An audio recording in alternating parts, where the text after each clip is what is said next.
السلام عليكم ورحمة الله وبركاته.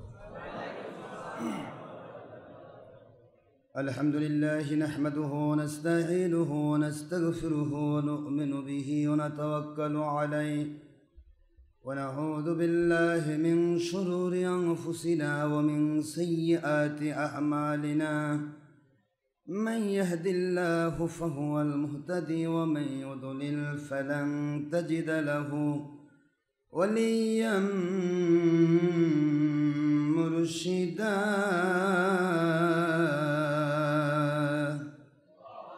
ونشهد أن لا إله إلا الله وحده لا شريك له، ونشهد أن سيدنا وسندنا وحبيبنا ومولانا محمدا عبده ورسوله الذي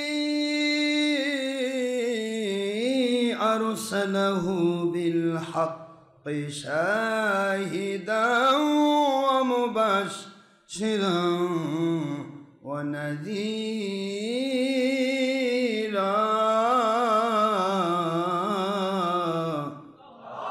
وداعيا إلى الله بإذنه وسراجا منيرا.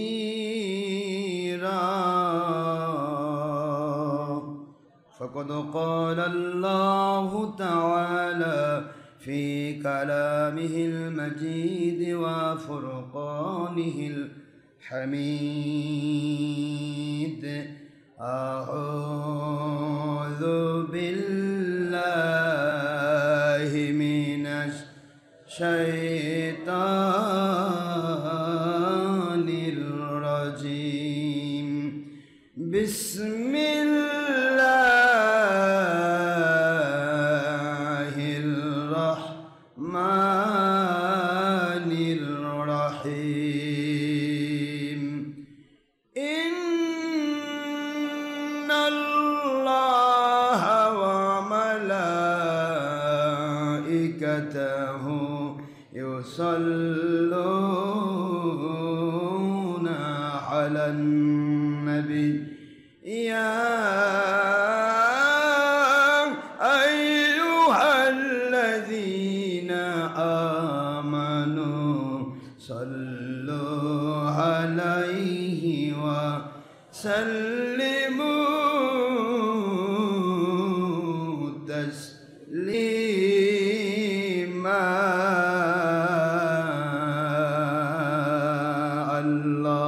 اللهم صل على مولانا رسول الله وعلى آل سيدنا مولانا حبيب الله. I নবীজি স্বপ্নের মাঝে দিবেন বারবার দেখা, আই হাবিবি রুহানিয়াতের হালে দিবেন বারবার দেখা, আই নবীজি রোজ হাসরে দিবেন মুদের দেখা, থাকবে না কো বন্ধু স্বজন, থাকবে না কো মা বাবা সন্তান, কাঁদেব যখন একা। আল্লাহুম্মা সাল্লি আলা সাইয়্যিদিনা মাওলানা রাসূলিল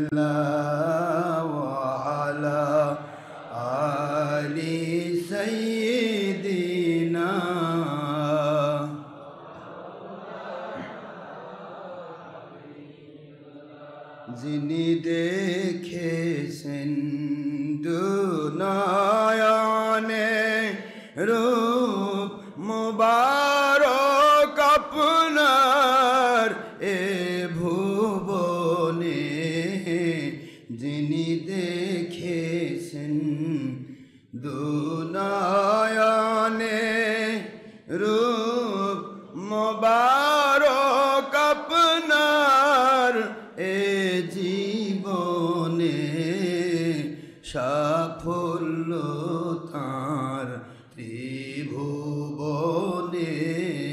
সাফল্য তাঁর ত্রিভুবনে,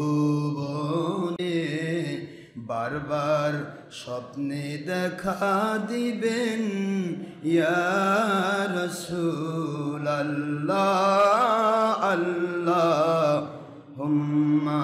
সাল্লি আলা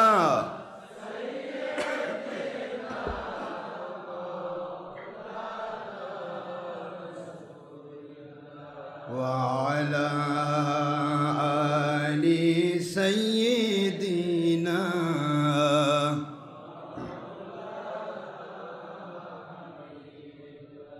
আখেরি নবীজি ওনার উম্মত আমরা, কুল কায়নাতে নাই যার তুলনা।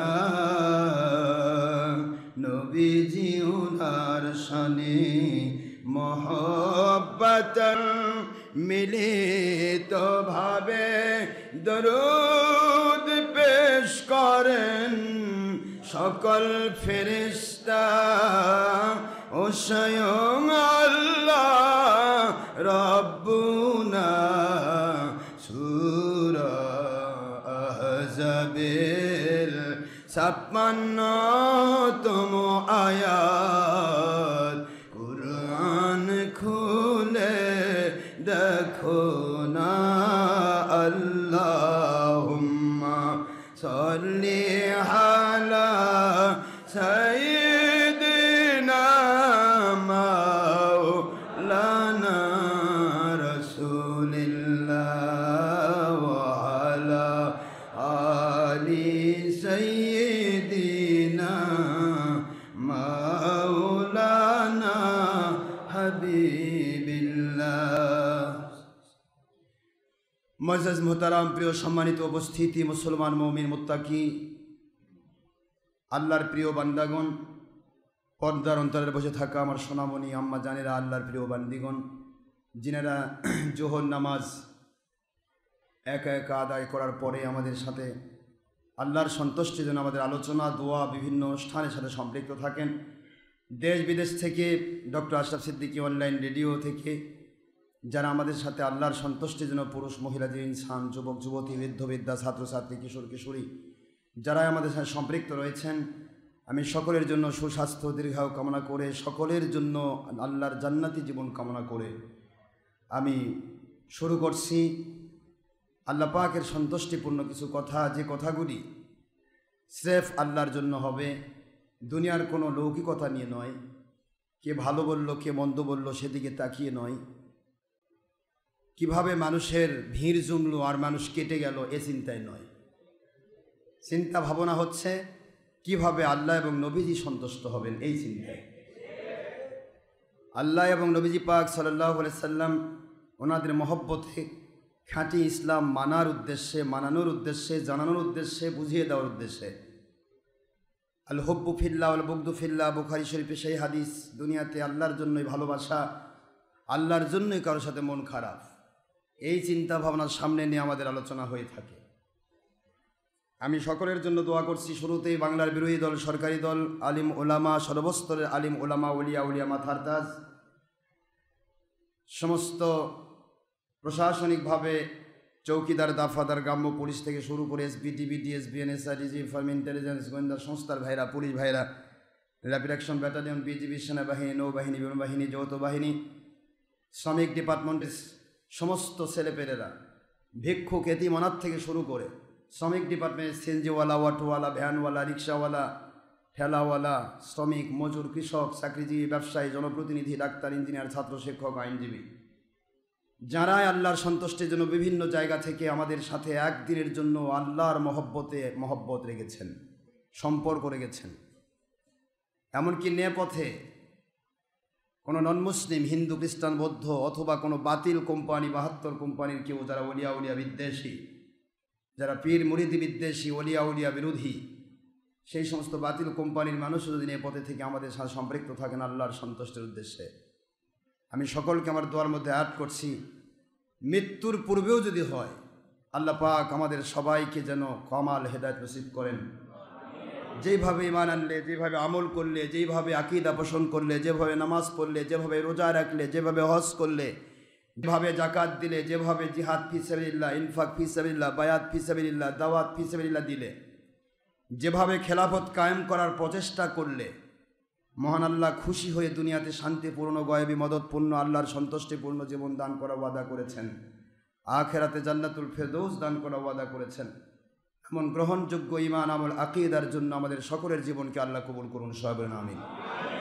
নিছক দলের স্বার্থে অন্ধ হয়ে নয়, দুনিয়ার সামান্য কিছু খড়কুটো টাকা পয়সা পাওয়ার আশায় নয়, দুনিয়ার কোনো ব্যক্তিকে খুশি করার জন্য নয়, দুনিয়াতে কে মারল, কে ধরল, কে হাদিয়ার পোটলানে ঘুরল, এই চিন্তায় নয়, আল্লাহ এবং আল্লাহ রসুলের মহব্বতে, আল্লাহর সন্তুষ্টিপূর্ণ ইসলাম মৃত্যু পর্যন্ত আল্লাহ পাক আমাদেরকে মেনে চলার তৌফিক দান করুন, সবাই বলেন আমিন। মহান আল্লাহর লাখো কোটি শুকরিয়া, যেই মালিক, যেই খলিক, যেই রব অতীব দয়া পরবশ হয়ে আমাদেরকে জান্নাতের টুকরায় কবুল করেছেন। জান্নাতের টুকরায় কবুল করার অর্থ হচ্ছে যতক্ষণ আমরা এই জান্নাতের টুকরায় থাকব, এখানে যদি আমাদের মৃত্যু হয়ে যায় আল্লাহ পাক জাহান্নামে দেবেন না, ডাইরেক্ট জান্নাতে ঢুকাবে। এর মধ্যে কি সন্দেহ আছে? কোনো সন্দেহের অবকাশ নেই। বান্দাবান্দি যখন আল্লাহ পাক মুখী হয়ে যায় তখন ওই বান্দাবান্দির দিকে আল্লাহর কুদরতি নজর চলে আসে। আল্লাহ পাক হাদিসে কুদসিতে বলেছেন, কেউ যদি আমি আল্লাহর দিকে, আল্লাহর সন্তুষ্টির দিকে, আল্লাহর দিকে মানে তো আল্লাহ তার খুঁজে পাওয়া যাবে না, আল্লাহ তো চারদিকে আছেন, নাকি আল্লাহ কোনো নির্দিষ্ট একটা জায়গা আছে? আইনামা তাকুনু ওহুয়া মাহুম আইনামা কুনতুম, আইনামা কানু, আয়াত দুইটা আসছে, ওহুয়া মাহুম আইনামা কানু, ওহুয়া মাহকুম আইনামা কুনতুম, তিনি তোমাদের সকলের সাথেই যেখানেই তোমরা রয়েছ। আবার আল্লাহ বলছেন, আইনামা তুয়াল্লু ফাসাম্মা ওয়াজহুল্লাহ, আইনামা তুয়াল্লু, যেদিকেই তাকাও, ফাসাম্মা ওয়াজহুল্লাহ, সেদিকে আমি আল্লাহর কুদরত। তো আল্লাহকে তো আর সব, আল্লাহ পাক রব্বুল আলামিন তো চারদিকেই রয়েছেন। এখন আল্লাহ রব্বুল আলামিনকে পাওয়ার জন্য কিভাবে পাবেন সেই চিন্তাটাই হলো সবচেয়ে বড় ব্যাপার। আল্লাহকে পাওয়া মানে আল্লাহর সন্তুষ্টি পাওয়া, এটা মনে রাখতে হবে। কি বলেন তো, আল্লাহকে পাওয়া মানে আল্লাহর সন্তুষ্টি পাওয়া। আপনারা ভালো করে বোঝেন, একজন মানুষের সাথে তো কেউ বন্ধুত্ব করতে চায়, ওই বন্ধুর মনের সাথে, ওই বন্ধুর কথার সাথে, ওই বন্ধুর চিন্তা ভাবনার সাথে যদি বন্ধুর চিন্তা ভাবনার মিল না হয়, ও বন্ধুত্ব বেশি দিন টিকবে না। টিকবে? বন্ধু উজান, আরেক বন্ধু ভাটি, উজান ভাটি সম্পর্ক, তাহলে কি টিকবে বন্ধুত্ব? টিকবে না। একজন স্বামী, একজন স্ত্রী, স্বামী স্ত্রী ব্যাপারটাও তাই। স্বামী চলছে ভাটির দিকে, স্ত্রী যদি উজান দিকে যায় তাহলে সম্পর্ক থাকবে? থাকবে না। কারণ হচ্ছে স্বামী স্ত্রীর মহব্বত যেটা, সেটা আল্লাহ প্রদত্ত মহব্বত। মিল, মনের মিল হতে হবে। মনের মিল না হওয়া পর্যন্ত কোনোদিন মহব্বত বা ভালোবাসা হয় না। এখন আল্লাহ বোঝাচ্ছেন, দুনিয়াতে এত ভালোবাসা দিলাম কেন? একজন মা বাবা তার সন্তানের জন্য জান দিয়ে দিচ্ছে, সন্তান জান দিয়ে দিচ্ছে, স্ত্রী পরিবার, স্বামী স্ত্রী, তারা একজন আরেকজনের জন্য প্রতিটা মুহূর্ত নিবেদিত প্রাণ থাকে। কেন এটা করলাম? আল্লাহ বোঝাচ্ছেন, এই ভালোবাসাগুলি তো আমি দিয়েছি, তা এই ভালোবাসার যদি দরকার হয় দুনিয়ার ক্ষণস্থায়ী জীবনে, তাহলে অনাদি অনন্তকালের জন্য ভালোবাসার দরকার আছে না নেই? সেইটা আল্লাহ বোঝাচ্ছেন, যে এই ভালোবাসাগুলো দেখে যেন তারা বোঝে যে দুনিয়াতে একজন বাপের সাথে ভালো সম্পর্ক রাখলে ছেলেটা বাবার কাছ থেকে ভালো নিয়ামত পায়। অফিসারের সাথে ভালো সম্পর্ক রাখলে সেই চাকরিজীবীর বা কর্মচারীর তাড়াতাড়ি প্রমোশন হয়। ব্যবসায়িক ক্ষেত্রে মালিকের সাথে শ্রমিক ভালো ব্যবহার করলে ওই মালিকটা স্বাভাবিকভাবে ওই শ্রমিককে পাইতে আর অন্য কোনো শ্রমিক নেয় না। কি ব্যাপারটা তাই না? তো আল্লাহ পাক বোঝাচ্ছেন যে এই যে ভালোবাসা, দুনিয়াতে কিছু পেতে হলে তাকে ভালোবাসা দিতে হয়, মহব্বত করতে হয়। তোমরা আমার দুনিয়ার সব পাইলে আখেরাতে আসবে, আমার জান্নাত নেবে, আমার সন্তুষ্টি নেবে, তাহলে সন্তুষ্ট আল্লাহকে যদি করতে চাও, মুখ দিয়ে বলতেছো আল্লাহর সন্তুষ্টি চাই আর ভিতর দিয়ে আল্লাহর বিরোধী কাম করবা, তাহলে কেমন হয়? বন্ধুত্ব থাকবে না। বন্ধুত্ব থাকবে? একটা বন্ধুর সাথে কতটুকু সম্পর্ক মানুষের, একটা বন্ধুর সাথে ওদের 5 টাকা 10 টাকা 20 টাকা 100 টাকা 50 টাকা না হয় অতিরিক্ত হলে বন্ধু বন্ধু দুইজনে একজন জমি লিখে দিচ্ছে, এই তো এতটুকু সম্পর্কের কারণে যে বন্ধুত্ব। আর সেই বন্ধুত্ব যদি দুইজন মিল না থাকে, মনের মিল না থাকে, তাহলে যদি বন্ধুত্ব না টেকে, তাহলে গোটা জগৎ যে মালিক আমাকে দিলেন, যে খলিক আমাকে দিলেন, যেই মালিক যে খলিক আমাদের মহব্বতে জান্নাত তৈরি করে রেখেছেন এত সুদূর প্রসারী, এত প্রশস্ত, যে প্রত্যেকটা মুমিনকে আল্লাহওয়ালাকে আল্লাহ পাক এত বড় জান্নাত দেবেন, মিনিমাম 10 পৃথিবীর সমান। কয় পৃথিবী? 10 পৃথিবীর সমান একটা জান্নাত একটা মুমিন পাবে, একজন আল্লাহওয়ালা পাবে। তাহলে এগুলির মূলে আল্লাহকে সন্তুষ্ট করা দরকার আছে না? এইটাই আল্লাহ বুঝাচ্ছেন যে দুনিয়াতে যদি তোমরা আল্লাহতে কিছু পেতে চাও, তাহলে আল্লাহর সাথে মিল রাখো, আল্লাহর কথার সাথে, নবীজির কথার সাথে, কোরআন সুন্নাহর কথার সাথে যদি তোমার মিল হয়ে যায়, তুমি যা চাইবে তাই পাবে।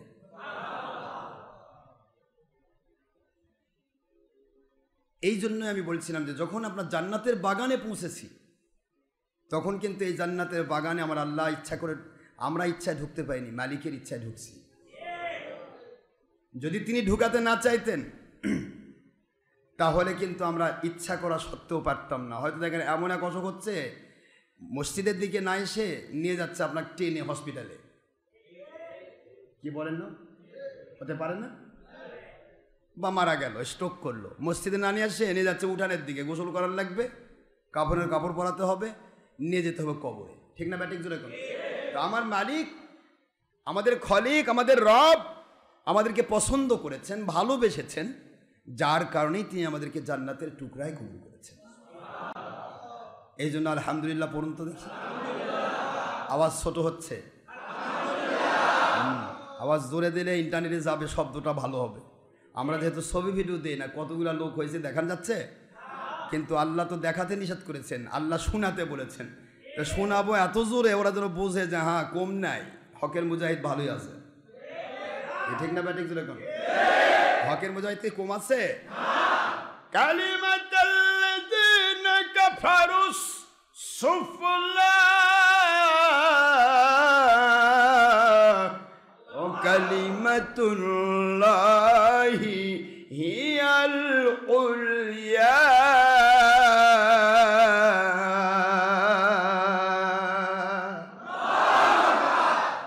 আল্লাহ বলেন, দুনিয়ার মুমিনেরা তোমাদের কাজগুলিকে, তোমাদের কথাগুলিকে আমি কেন বুলন্দ করব? কারণ তোমাদের মুখ দিয়ে বের হয়ে যাবে আল্লাহর কথা। কার কথা? কালিমাতাল্লাযীনা কাফারুস সুফলা ওয়া কালিমাতুল্লাহি হিয়াল উলিয়া।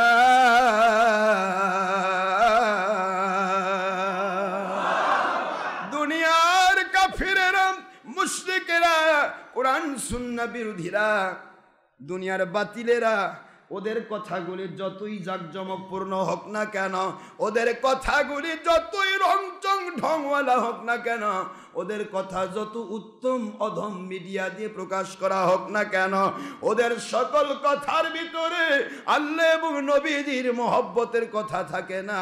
ওদের কথার ভিতরে আল্লাহ এবং নবীজি সাল্লাল্লাহু আলাইহি ওয়াসাল্লামের অসন্তুষ্টের কথা রয়ে যায়। এই জন্য কালিমাতাল্লাযীনা কাফারুস সুফলা, সকল প্রকার আল্লাহ আল্লাহ বিরোধী শক্তির সকল কাজ কথাগুলিকে আল্লাহ বলেন সুফলা, মাটির অথাল তলদেশে আমি কবর দিয়ে দেব। ও কালিমাতুল্লাহি হিয়াল উলিয়া, আর আমি আল্লাহর কথাগুলি যারা বলে ওদের কথাগুলি যতই ছোট হোক না কেন, মিডিয়া থাক না থাক, যে কোনো পদ্ধতিতে বলুক না কেন, ওদের কথাগুলি ইথারের বুক চেড়ে সারা পৃথিবীতে সকল জায়গায় পৌঁছায় ক্ষান্ত হব না। ইথারের বুক চিরে সপ্তম আসমান অতিক্রম করে আমার আরশে আজিম পর্যন্ত আল্লাহ বলেন আমি আল্লাহ উঠায়া নেব।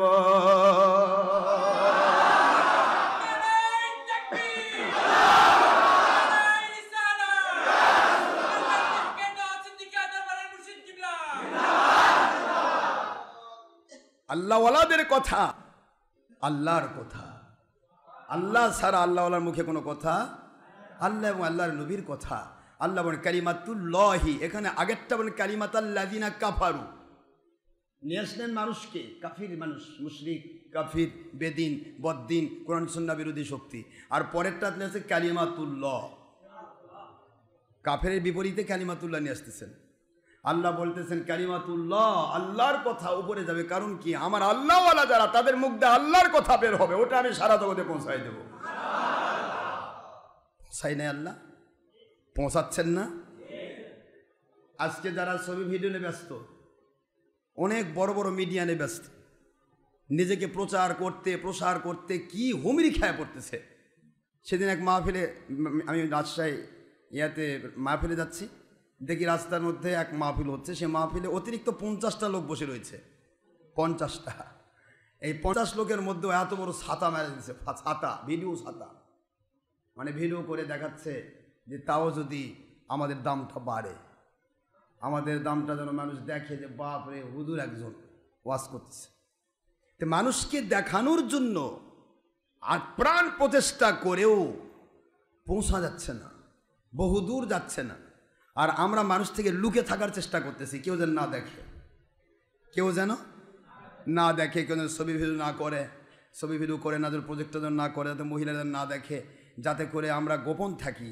প্রকাশ দিয়ে করা লাগে মালিকই করবেন, যতদূর পৌঁছানোর দরকার মালিকে পৌঁছাবেন, যতদূর দেখানোর দরকার তিনি দেখাবেন, আমরা না। এই চিন্তা নিয়ে আছি। দেখা যাচ্ছে সারা পৃথিবীর প্রায় দেশে আমাদের ওয়াজ মাহফিল আল্লাহর দয়ায় পৌঁছে গেছে।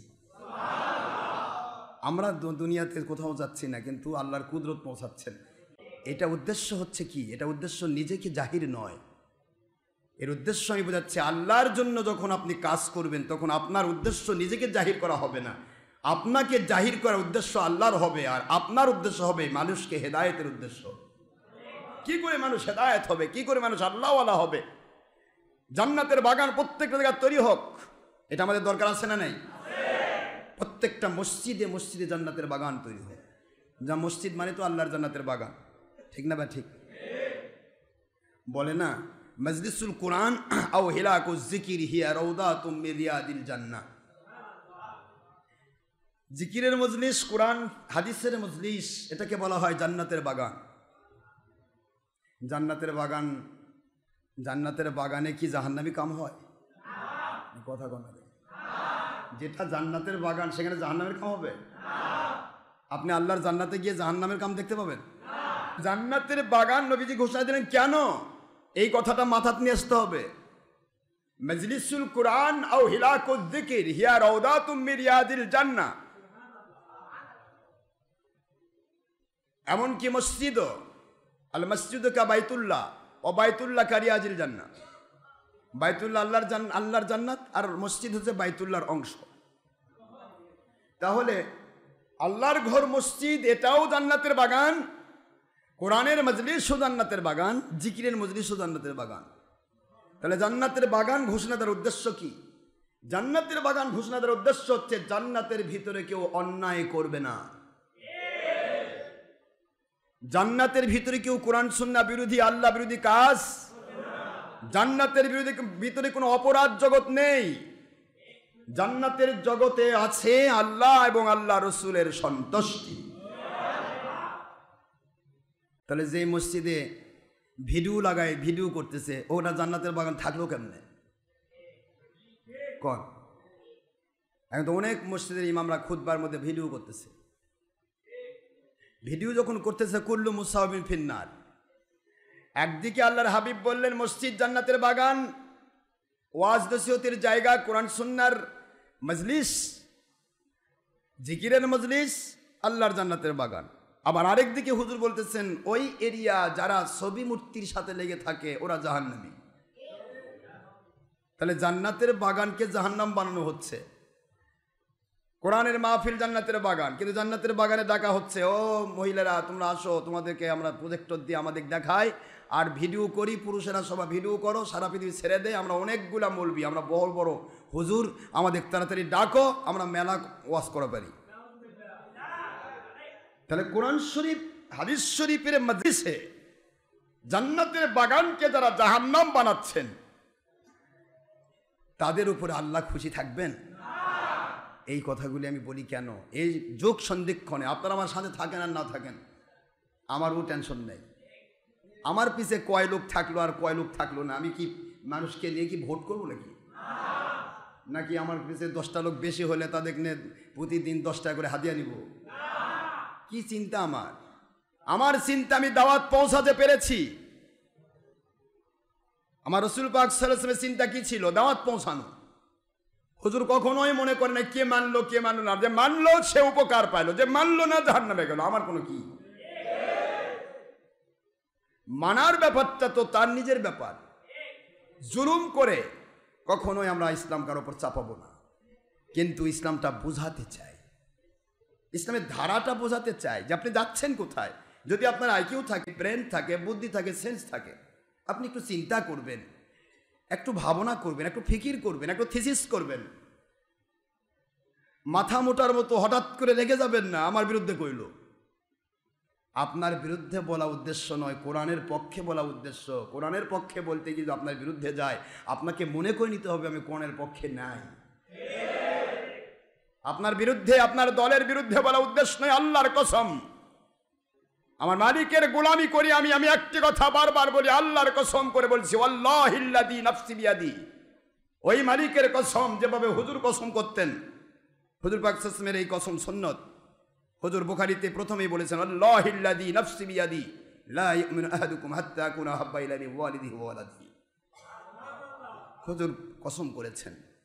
আমি নবীজির সুন্নাহ পালনের জন্য বলছি, ওই আল্লাহর কসম যে আল্লাহর কুদরতি হাতে আমার জান। কোনো ব্যক্তির বিরোধিতা করা উদ্দেশ্য নয়, দলের বিরোধিতা করার উদ্দেশ্য নয়, কোনো দেশ জাতি বা কোনো জাতির বিরোধিতা করার উদ্দেশ্য নয়। আমার উদ্দেশ্য কোরআন আর সুন্নাহর পক্ষে বলা, কোরআন আর সুন্নাহর জেনুইন পক্ষে বলবো। এতে যদি আপনার বিরুদ্ধে চলে যায় তাহলে আপনি দুটি চিন্তা করতে পারেন। যদি আপনি আল্লাহকে পাওয়ার আশা থাকে, ইচ্ছা থাকে, তাহলে দুইটি চিন্তা আপনি করবেন। 1 নম্বর চিন্তা, এই কথাটা যে আমার বিরুদ্ধে গেল, তাহলে বুঝতে পারতেছি আল্লাহর কোরআনের পক্ষে আমি এখনো কমপ্লিট হতে পারিনি। মনে মনে হলো তওবা করে নেন, বেঁচে যাবেন। যদি আল্লাহকে পাওয়ার ইচ্ছায় আপনি দল করেন বা মতে থাকেন বা কোনো কারো কাছে যেয়ে থাকেন। 2 নম্বর চিন্তা আপনি একটা করতে পারেন, সেটা হলো হুজুর যেটা বললে এটা ঠিক নয়, আমারটা ঠিক আছে। তাহলে আপনাকে আমার সাথে চ্যালেঞ্জ করতে হবে, আমাকে তওবা করাতে হবে, না তো আপনি তওবা করতে হবে, তাহলে আমি রাজি। আর দুইটি বাদ দিয়ে যদি একটি হয় তাহলে আপনি গৌর গোবিন্দ। ইসলাম বোঝেন না, মানার চিন্তাও নেই, খালি খাবেন আর পায়খানা করে পায়খানা করবেন। আপনার ইচ্ছা আল্লাহকে মানা নয়। আপনার ইচ্ছা যদি আল্লাহকে মানা হয়, নবী পাক সাল্লাল্লাহু আলাইহি ওয়াসাল্লামকে মানা হয়, তাহলে আপনার মধ্যে চিন্তা দুইটা থাকতে পারে। একটা হলে এই হুজুর বলল, আমি এতদিন শুনে আসলাম এই, আর এই হুজুরের কথা এরকম হলো কেন, কি হতে পারেন না? তাহলে হয় আপনি বুঝতে হবে ভুল হচ্ছে আমার, নয়তো বা ভুল হচ্ছে আপনার, যে কোনো একটা তো।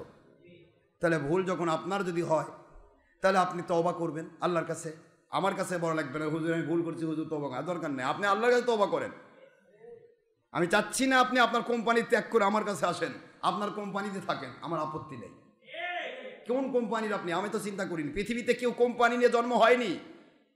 কুল্লু মাউলুদু ইউলাদু আলা ফিতরাত, বুখারী শরীফে হাদিস, প্রত্যেকটা মানুষ জানে, প্রত্যেকটা দল জানে যে পৃথিবীতে মানুষ এসেছে আল্লাহর সন্তুষ্টিপূর্ণ ইসলামের মধ্য দিয়ে জন্ম হয়েছে। পৃথিবীতে এসে আমরা ভুল করেছি, একজন এক এক দিকে যাচ্ছে, কে কোন দিকে যাচ্ছে হুড়মুড় করে তা হুঁশ নাই, চিনতেও পারে না। কখনো কয় যে হুজুর কাক মানি কি করি, মনের মধ্যে কুটুর কুটুর করে, কয় যে কী করি সারা জীবন। সেদিন এক বুড়া মানুষ করছে, হুজুর কাক মানবো হুজুর। আমি বলেন আপনি একটু ভালো করে মাথা চিন্তা করেন তো, আপনি বয়স 60-এর উপর চলে গেছে। 40 বছর আগে আপনার বয়স ছিল 20 বছর। 20 বছর মানে ভরা যুবক। আপনি বলেন তো, আমরা যে কথাগুলি বলছি একটা কথাও নতুন না আগেকার পুরাতন? কয় হুজুর পুরাতন। তো তারপরে আপনি বলছেন কোনটা মানি, তার মানে আপনি ধান্দাবাজ, আপনি ধোঁকা দিতে চাচ্ছেন নিজেকে। যুগ যুগান্তরের প্রশ্ন, পূর্বে যা ছিল তার বিরোধী পরেরটা হয়। পূর্বে যদি একটা দলিল থাকে আর পরে যদি দলিল হয়, পরের দলিল টিকে না, আগের দলিল টিকে। কি বোঝাচ্ছেন? যদি ছোট মানুষ অসুবিধায় 20 বছর 22 বছর 10 বছরের যুবক, 10-15 বছরের কিশোর বা 15-20 বছর 22 বছরের যুবক, সে যদি ভুল করে আমি তা কষ্ট পাবো না, কারণ ওদেরকে ভুল বোঝানো হয়েছে, ও বোঝেনি। কিন্তু আপনি পাকা মানুষ, আজ থেকে 30-40 বছর আগে, আজকে আমরা যে কথাগুলি বলছি, 30-40 বছর আগে যেই ব্যক্তির জ্ঞান ছিল সে আমার কথা বুঝতে পারবে। 30-40 বছর আগে আপনার যার জ্ঞান ছিল সে বুঝতে পারছেন না।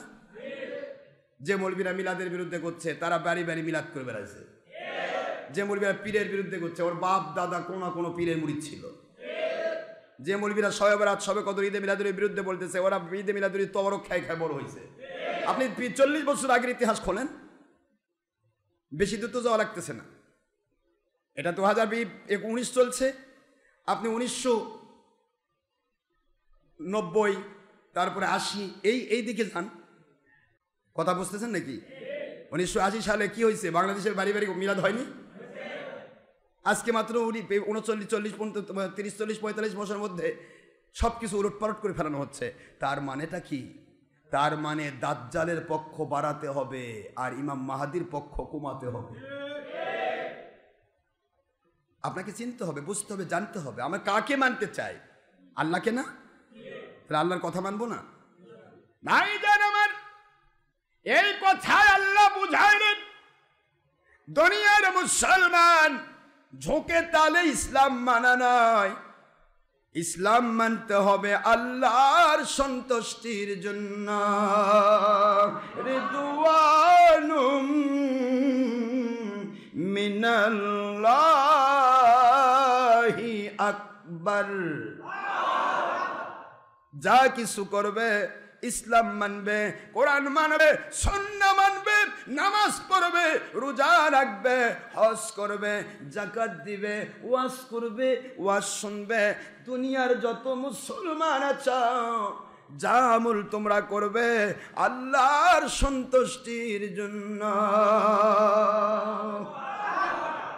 পীরের কাছে যাবে, মুফতির কাছে যাবে, মুহাদ্দিসের কাছে যাবে, আলেমের কাছে যাবে। ওয়া উলিল আমরি মিনকুম, এই উলিল আমরের ব্যাখ্যা কেউ করেছেন আমির সাহেব, উলিল আমরের ব্যাখ্যা কেউ করেছে পীর সাহেব, উলিল আমরের ব্যাখ্যা কেউ করেছে জিম্মাদার সাহেব, উলিল আমরের ব্যাখ্যা কেউ বলেছেন শায়েখ সাহেব, উলিল আমরের ব্যাখ্যা কেউ বলেছেন জেলা আমির, থানা আমির, জেলাম কি বলেন না কেন? উলিল আমরের ব্যাখ্যা যেটাই করেন না কেন, উলিল আমরের ব্যাখ্যা কেউ নেতা বানাইছে যে আমার নেতার নাম উলিল আমর। ঠিক আছে, আপনার নেতার নাম যদি উলিল আমর হয় আর আল্লাহর আদেশ মানার জন্য আপনার নেতাকে যদি মেনে থাকেন, আপনার নেতা ছবি ভিডিও টিভি করে, এটা কোন আল্লাহর আইন? তাহলে আপনার নেতা টিকতেছে না, কথা কোন না কেন? ধর্মের নামে টিকবে না, অধর্মের নামে যা হচ্ছে সেটা তো অধর্ম। কিন্তু ধর্ম এমন একটা জিনিস, আপনার ইবাদত হবে আল্লাহর সন্তুষ্টির জন্য। কার সন্তুষ্টির জন্য? সূরাতুত তাওবার 72 নম্বর আয়াত শরীফ খুললেই পাবেন। 9 নম্বর সূরা 11 নম্বর পারার ফার্স্টে আল্লাহ বলে দিলেন, দুনিয়ার মুসলমান যে কোনো কাজ করবে আমার সন্তুষ্টির জন্য করবে, আর আল্লাহর সন্তুষ্টি ওইটাই যেটার মধ্যে আল্লাহ বিরোধী কোনো কাজ নাই। আমি আগে আপনাদের বুঝাইছি যে বন্ধুর সাথে বন্ধুর মিল না থাকলে বন্ধুত্ব তা আপনি আল্লাহর সন্তুষ্টির জন্য একটি কাজ করছেন, আল্লাহর সন্তুষ্টির জন্য আপনি ওয়াজ করছেন। সে ওয়াজে আল্লাহ বলেন হুয়াল্লাহুল খালিকুল বারিউল মুসাউবির, আমি আল্লাহ, আমি হলাম আকৃতি দানকারী, কেউ আকৃতি দিও না। বুখারীর 2 খণ্ড 880 পৃষ্ঠা আমার নবীজি বলে দিয়েছেন, আল্লাহ বলেন আমার পক্ষ থেকে নবী বলেছেন যে যেই ব্যক্তি আকৃতি দেবে কিয়ামতের দিন ওই আকৃতিটাকে জীবন দিতে অর্ডার করব, না দেওয়া পর্যন্ত সে জাহান্নামে জ্বলবে।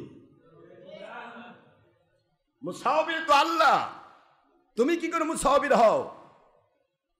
মুসাউবির মানে ছবি, মূর্তি, ভিডিও, টিভি, এগুলি সব কিছুর যিনি সম্পাদন করেন, কাজ করেন, এটাকে মুসাউবির বলা হয়। তা আমার মালিক বলে আমি তো মুসাউবির, আমি মানুষের আকৃতি দিছি কি সুন্দর করে, বিভিন্ন রকমের আকৃতি দিছি, এখন তুমিও দিচ্ছ হাজার হাজার আকৃতি, তাহলে তুমি কি আল্লাহ হইছ?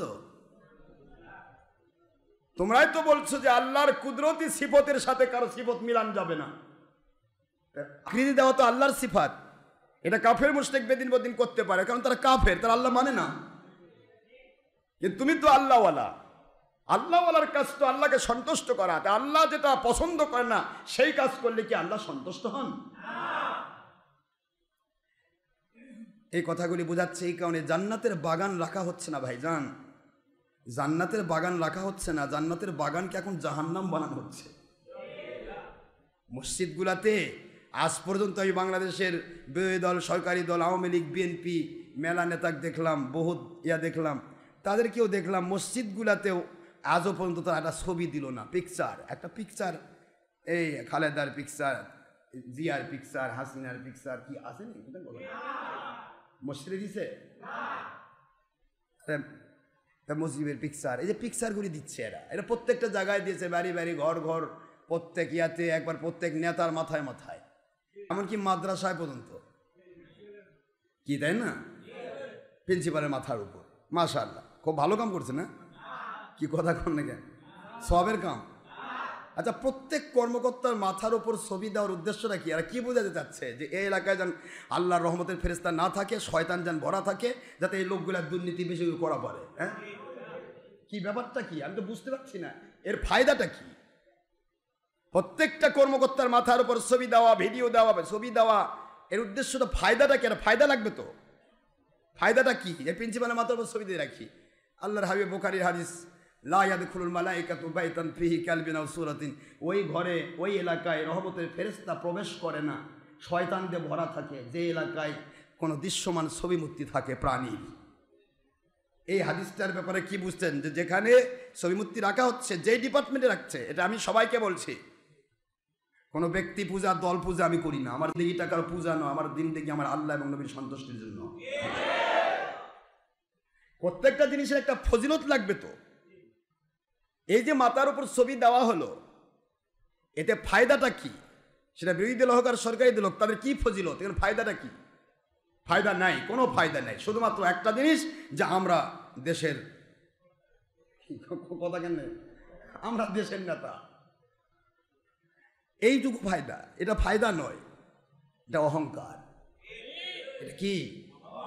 অহংকার। আর অহংকারী যদি জান্নাতে যায়, তাহলে এরাও জান্নাতে যাবে। প্রশ্ন হচ্ছে, এই যে ফায়দা নেই, ফায়দা একটাই, ওই এলাকায় রহমতের ফেরেশতা প্রবেশ করবে না, শয়তান ভরা থাকবে। আর শয়তান ভরা থাকে মানে ওই ডিপার্টমেন্টে ভালো কাম করা খুবই কঠিন। প্রত্যেকটা মুহূর্তে ওই ডিপার্টমেন্টের কর্মচারী, কর্মকর্তার মাথায় শয়তান ধোকা দেবে আর উল্টা পাল্টা কাজ করাবে। যাই হোক, এত কিছু করলো, তারপরও এদেরকে একটা ধন্যবাদ আমি দিই, মসজিদে ইমামের মাথায় দিল না। অনেক মসজিদ তো আছে, বায়তুল মোকাররম সহ অসংখ্য মসজিদ আছে, যে মসজিদগুলোতে মনে করেন যে ইমামেরা বেতন খায়, ডিসির র্যাঙ্ক, কেউ কেউ সচিবের র্যাঙ্ক বেতন খায়, অনেক বড় র্যাঙ্কের বেতন তোলে সরকারি। এখন যে কি করবে আল্লাহ জানে। এখন প্রত্যেক থানায় থানায় তো 13-14 কোটি টাকা করে একটা করে মসজিদ তৈরি হচ্ছে। বাংলাদেশ সরকার এটা করেছে, বাংলাদেশে যতগুলো থানা আছে প্রত্যেক থানাতে কেন্দ্রীয় একটা মসজিদ সরকারিভাবে তৈরি হবে, যেখানে 14 কোটি টাকার কাজ হবে। এই 14 কোটি টাকার মসজিদ হচ্ছে। এখন এখানে যে কি করবে আমি জানি না, ছবি দেয় না, ভিডিও দেয়, কি করে আল্লাহ জানে। উদ্দেশ্য ভালো না খারাপ মালিকই ভালো জানে। প্রশ্ন হচ্ছে যে মসজিদের ভিতরে এখনো ছবি দিল না কোনো সরকারি দল বা বিরোধী দল, কিন্তু মসজিদের ভিতরে অকপটে এই যেই মুন্সিরা মিলাদ বিরুদ্ধ বেদাত কয়, পীরের কাছে যাওয়া শিরক বলে, এটা বলে সেটা বলে, সবারাত নাই, আত্মীর মুরাদ নাই। আরে এই মৌলবী মুন্সি, এই মুন্সির মসজিদের খুতবা ও ভিডিও হচ্ছে, খুতবা ভিডিও হচ্ছে। এই বক্তব্য আমি দিচ্ছি না, আমরা যেমন রেডিও হচ্ছে ওদেরটা ভিডিও হচ্ছে। বলবে তো রেডিও আর ভিডিওর মধ্যে পার্থক্য কি? রেডিও হলো মানুষকে শোনানো। আমার আল্লাহ বলেছেন ফাস্তামি উ লাহু, তোমরা শোনো এবং শোনাও। শোনা পড়বেন না জোরে? শোনানো, শোনানো আল্লাহর আদেশ, কিন্তু দেখানো আল্লাহর কথা কোনে দেখেন না, দেখানো আল্লাহর আদেশ নেই। আনতাবুদাল্লাহ কান্নাকা তারাহু, বুখারীর হাদিস। আল্লাহর ইবাদত এইটা যে তুমি এমন ভাবে ইবাদত করো যেন আল্লাহকে তুমি দেখছো, আল্লাহ তোমাকে দেখছে। ইবাদতের ইহসান এটা। বুখারীর হাদিসে জিবরিল মাল ইহসান, ইহসান কাকে বলে ইয়া রাসূলুল্লাহ? আল্লাহর হাবিব বললেন, আয় জিবরিল আমিন, প্রশ্নকারী আল্লাহর পক্ষ থেকে নাজিল করে যে প্রশ্ন করছে, এই প্রশ্নের উত্তর হলো যদি কেউ ইবাদত করতে চায়, ওই ইবাদতের ফায়দা আল্লাহর কাছে পেতে চায়, তাহলে সে যেন এমনভাবে ইবাদত করে আনতা আবুদাল্লাহ কাআন্নাকা তারাহু ফাইল্লাম তাকুন তারাহু ফাইন্নাহু ইয়ারাক। তুমি এমন ভাবে ইবাদত করবে। ইবাদতের সংজ্ঞাটা কি?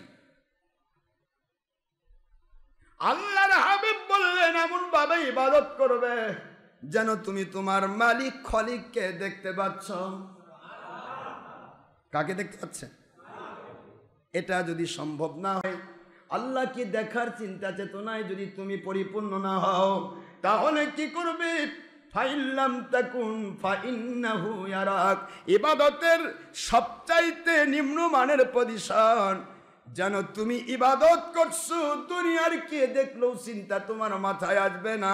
তোমার ইবাদতের চিন্তা হবে আমার আল্লাহ আমাকে দেখছে। কে দেখছেন? ইবাদতের ব্যাপার হলো আল্লাহকে দেখানো। কাকে ভাই কথা বলে না? কাকে দেখাবেন? আল্লাহকে ইবাদত দেখাবেন, বান্দাকে ওয়াজ শোনাবেন, বান্দাকে ওয়াজ শোনাবেন, দেখাবেন আল্লাহকে। আল্লাহকে দেখানোর জন্য যেইটা, ওটার নাম ইবাদত। মানুষ দেখানোর জন্য যেইটা, ওটার নাম শিরক। ওটার নাম কি? ওটার নাম শিরক। মানুষ দেখানোর জন্য যেইটা। আমি জানি মহলকে বলছি, এই জায়গায় যারা আসেন, প্রায় তো আসেন, এরপর অতিরিক্ত 1 2 5 7 অতিরিক্ত যারা নতুন মানুষ আসেন, তাদের খেদমতে আমি বলছি বাবাজিরা, আর ইন্টারনেট রেডিওর মাধ্যমে সারা পৃথিবীর যেই কোনো জায়গা থেকে যারাই আমাদের সাথে সম্পৃক্ত রয়েছেন, আপনাদের খেদমতে বলছি, মেহেরবানি করে একটু চিন্তা করবেন, একটু ভাবনা করবেন। ইসলাম মানতে গিয়ে যা ইচ্ছা তাই করা যাবে না, যা ইচ্ছা তাই মানা যাবে না। আল্লাহ পাকও বলেছেন, আল্লাহর হাবিবও বলেছেন, ইন্নাল ইসলামা দীনান ফানজুরু আম্মান তাখুযুনা দীনাকুম। সুবহানাল্লাহ বলেন। নিশ্চয় ইসলাম জীবন ব্যবস্থা, দুনিয়াতে শান্তিপূর্ণ খেলাফত কায়েম করে, দুনিয়ার মানুষকে শান্তি দেখায়, আখিরাতে জান্নাতুল ফেরদৌসে পৌঁছে দেওয়ার নাম ইসলাম।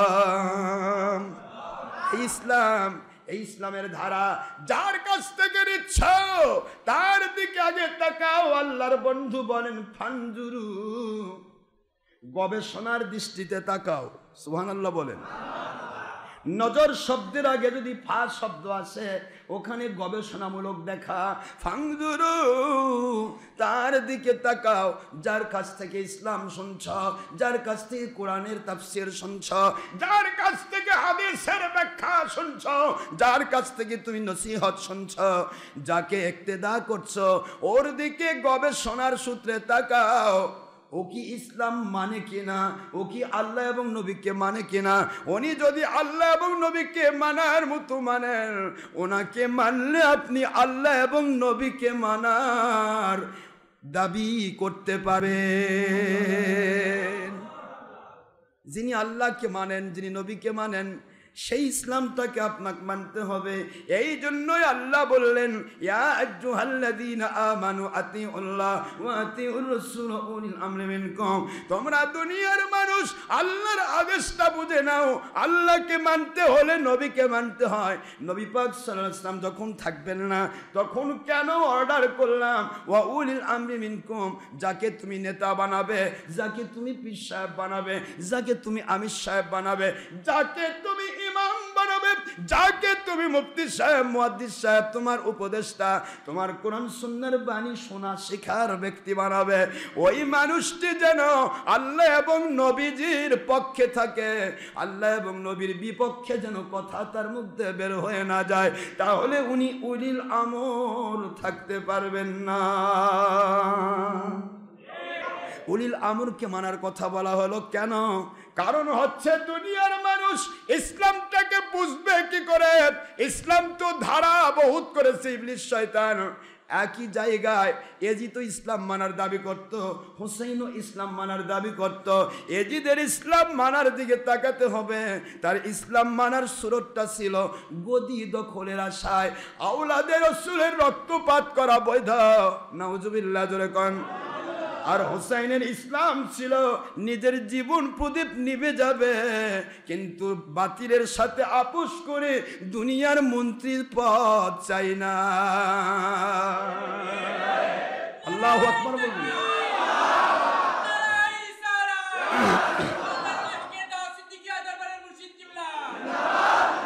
হুসাইন রাদিয়াল্লাহু তাআলা কে অফার দেওয়া হয় নাই, আপনি যদি শুধু আমাদের এজিদের বিরুদ্ধে না যান, কোরআন সুন্নাহয় যা আছে মানেন, আপনার পথে আপনি থাকেন, আপনি শুধু আপোষ করে নেন, এজিদের এই সমস্ত মিথ্যাচারিতার বিরুদ্ধে যাবেন না, ধর্মের নামে অধর্মের বিরুদ্ধে যাবেন না, এই কথায় যদি আপনি আপোষ করেন, আপনাকে মন্ত্রীর মতো পালা হবে, আপনাকে রাজপ্রাসাদ বানিয়ে দেওয়া হবে।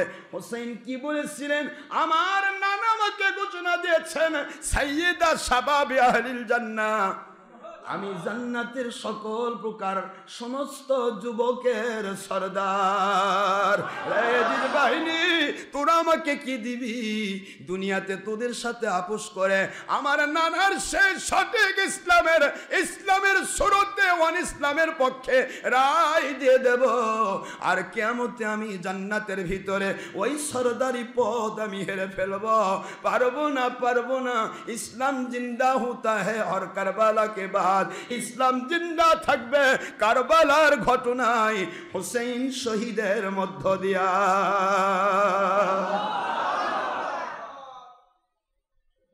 কি বুঝছি আমরা? খালি হয়ে না ইসলাম, হয়ে কোম্পানি। এখনকার হুজুরা এক একজন কত রূপ পারে, এক একজনের রূপ কত। একটা করে দলের সাথে লেগে থাকে, সে ওয়াজ করতেছে, ভাবতেছে এই দলটা বেশি চলে, তাহলে এর সাথে থাকি, তাহলে এই দলের লোকগুলো আমার ওয়াজতে আসবে। আরে কথা করছেন না কেন? এরা আমাকে হেলিকপ্টার করে নিয়ে যাবে। যেমন এখন চার সাইডে দেখেন বিভিন্ন দল, মিজান আমার আজহারি, এরা চিন্তা করতেছে জামাতের পক্ষে তো করি, জামাতের লোকগুলো আমাকে হেলিকপ্টার করে নিয়ে যাবে। এদিকে কুয়াকাটার খালের মুন্সি খারেজি না, সিদ্দিকি আর নাম, হ্যাঁ হাফিজুর রহমান, তার নাম বলবা সিদ্দিকি। এদের সবার নামে থাকে কাশেমি, হয় কাশেমি থাকবে, নয়তো বা কাজেমি বিভিন্ন কিছু থাকে, তারপরে নিজামি, এগুলো থাকে এদের নাম। কিন্তু সিদ্দিকি যেন কই পাইলো আমি তো বুঝি না। সিদ্দিকি তো এই সুরের নামে থাকার কথা না। যে নবীকে আমাদের মতো বলে, বড় ভাইয়ের মতো বলে, মাটির মানুষ বলে, সবই ভিডিওর মধ্যে পোস্ট দেয়, আর চরমনার সাথে যোগ দিয়ে বোঝাচ্ছে যে চরমনার সাথে থাকি, তাহলে কমে বলছে চরমনার লোকগুলো আমাকে হেলিকপ্টার করে নিয়ে যাবে, আর মানুষ দেখার জন্য হলেও মানুষের ভিড় জমবে। উদ্দেশ্য ইসলাম নয়, উদ্দেশ্য নিজেকে জাহির করা।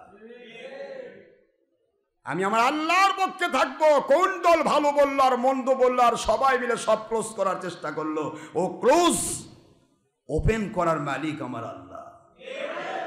তুমি কে? তুমি বৈষ্ণবী করবে আর তোমার বৈষ্ণবীকে স্বীকৃতি দেবো আমি? কত কষ্ট লাগে আমার যে এরা ওয়াজ করছে শুধু দলের স্বার্থে, নিজের দলটা যেন আমাকে ভালো বলে, অন্য কে কি করে যায় হোক, দল স্বার্থে। কি সুন্দর করে লিখতেছে, কই মিলাদ ক্যামের দলিল দেখাও, দলিল নাই মিলাদ ক্যামের। আর আমি যে ছিলাম যে তোর ছবি এই শয়তানের বাক্সতে পোস্ট দিচ্ছি, এর দলিলটা দে। কিয়ামত পর্যন্ত তোর বাপ দাদার কেতাবে লেখা আছে, তোর বাপের কেতাবে লেখা আছে খারেজির গোষ্ঠী, আমার কাছে লেখা আছে ফয়জুল কালাম, আমার কাছে আছে আপনার ইমদাদুল ফতোয়া, ফতোয়া ইমদাদি, ইমদাদুল মুস্তাক, আমার কাছে রয়েছে সমস্ত কেতাব,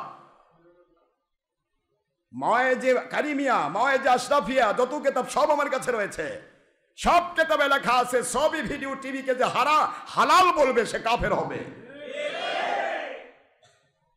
খারেজির গোষ্ঠী এত তাড়াতাড়ি তোর বাপের ফতোয়া ভুলে গেলি?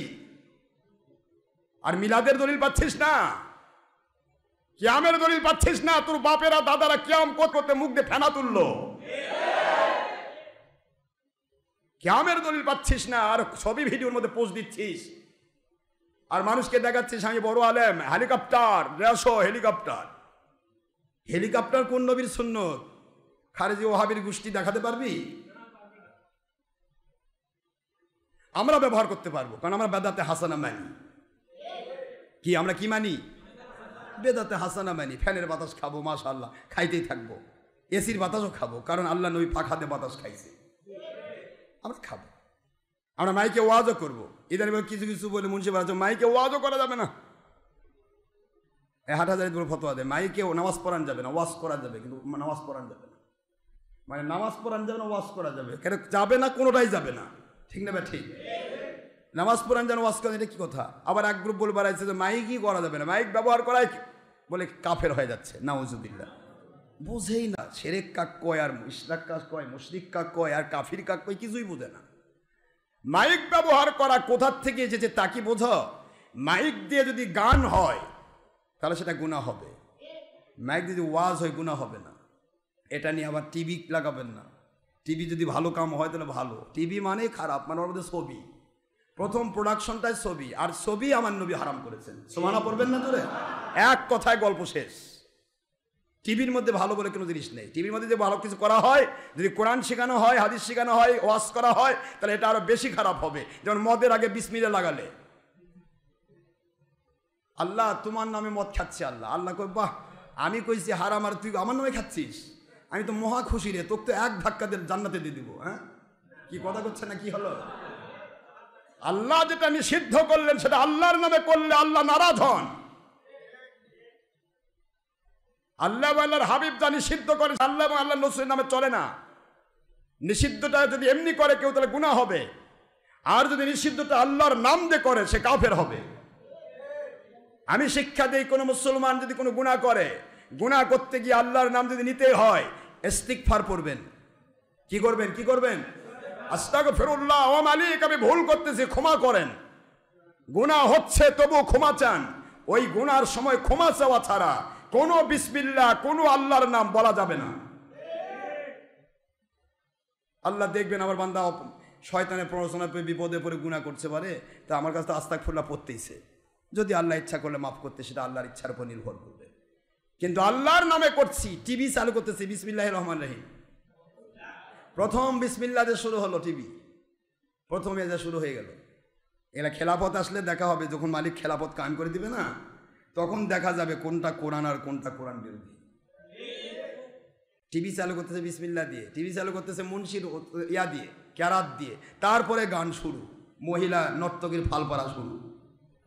আল্লাহ করছে, আল্লাহ দেখছেন আপনার নাম দিয়ে ফালপাড়া শুরু করলাম, কি বুঝাবো আমি? আপনাদের কষ্ট দিচ্ছি আমি? সোনার ভাই মুসলমান, মেরাজের মাস চলছে, রজবুল হারাম মাস, আজকে 14ই রজবুল হারাম, আয়ামে বেজের দ্বিতীয় দিন চলছে রোজা। এই 14 তারিখে রজবুল হারাম মাসে অনেক কথা বলার ছিল, পারি না, এই জন্য সময় তো খুবই কম। মনটা চাই শুরুতেই আওসাত ওয়াক্ত শুরু হয় 1:30টায়, 1:30 থেকে 1:45টার মধ্যে নামাজ পড়ায় দেয়, মনটা চাই, কিন্তু পারি না মুসলমান। 3:15 পর্যন্ত টাইম টানে নিতে হয়। কারণ হলো আমার নবীজি পাক সাল্লাল্লাহু আলাইহি ওয়াসাল্লাম নামাজের সুরত দিয়েছেন, ওয়াক্ত হলো 3টা, আউয়াল, আওসাত, আখির। আওসাত ওয়াক্ত শুরু হতেই শেষ হয়ে যায় না। পরীক্ষা যখন দেওয়া হয় 3 ঘন্টা 4 ঘন্টা, পরীক্ষা শুরু হয়ে কি সময় শেষ না সময় আছে? কথা না কেন? কোনো ছাত্র যদি শুরুতেই কড়াকড়ি তাড়াহুড়া করে লিখে ছেড়ে দিয়ে চলে আসে, পরে বাড়ি যা চিন্তা করে, হায়রে 1 নাম্বারটা দেওয়া হয়নি, 2 নম্বরটা এই একটা আকার বাদ গেছে, 3 নম্বরটা একটা একার বাদ গেছে, বাড়ির যা চিন্তা করতেছে। কথা কি বোঝেন? পরীক্ষার সময় তো তোমার হয়েই তো শেষ হয়ে যায় না। পরীক্ষার সময় যেমন শুরু হয় 1টায় বা 12টায় বা 10টায়, শেষ হবে 1টায় বা 2টায়। এই সময়ের মধ্যে তুমি যদি শেষ করো তাহলেই তো তোমার যথেষ্ট। কিন্তু তুমি তাড়াহুড়া পারাপারি করে আগেই শেষ করে দাও, পরে গিয়ে আফসোস করতে হবে। এই জন্য আল্লাহ রব্বুল আলামিন হাবিব নামাজের টাইম দিলেন 3টা, আউয়াল, আওসাত, আখির। আউয়াল আসতেই নামাজ শুরু করে দিও না। যদি সময়টা না হয় তোমার ধ্যান ধারণা যে সময় আসার আগে পড়ে ফেলো, ওয়াক্ত আসার আগেই নামাজ হয়ে গেল, নামাজ বাতিল হয়ে যাবে। এই জন্য খয়রুল উমুরি আওসাতুহা, উত্তম পন্থা মধ্যম পন্থা, মাঝখানের সময়ে নামাজ পড়ো। সময় আসলো কিনা টেনশন থাকবে না, আবার সময় পার হয়ে গেল তাও টেনশন থাকবে না। এই জন্য উত্তম ওয়াক্ত হলো আওসাত ওয়াক্ত, মধ্যবর্তী ওয়াক্ত। নামাজের মধ্যবর্তী ওয়াক্ত হচ্ছে 1:30টায় শুরু হয়, শেষ হয় 3:15টায়। কিন্তু আমার মনটা চাই 1:30টা থেকে 1:45টার মধ্যে ওয়াজ শেষ করে দেব, কিন্তু সময়ের দিকে পারি না। আপনাদের অনেকের এমনও হয় বাড়িতে বিবাহের অনুষ্ঠানে যেতে পারছেন না, অনেকে জানাজায় যাবেন যেতে পারছেন না। আমার মাথা তো পাগলা নয় ভাই, আমি বুঝি না কি কথা কন নাকি, আমি বুঝি না, সবই তো বুঝি। কিন্তু আপনি যেটাতে যাবেন ওটার নাম সুন্নত, বিবাহ বাড়িতে যাবেন তার সুন্নত। একটা দান পাঠাই দিলেন, কিচ্ছা শেষ হয়, খাবার যাবেন মহিলা পুরুষ একাকার, অর্থাৎ আমার এখানে বসে থাকেন সওয়াব হবে। এক পেট খাবেন আর গুণা করুন ওগুলা। যারা বিয়ার যাচ্ছে তারাও মন খারাপ হচ্ছে নাকি আপনার?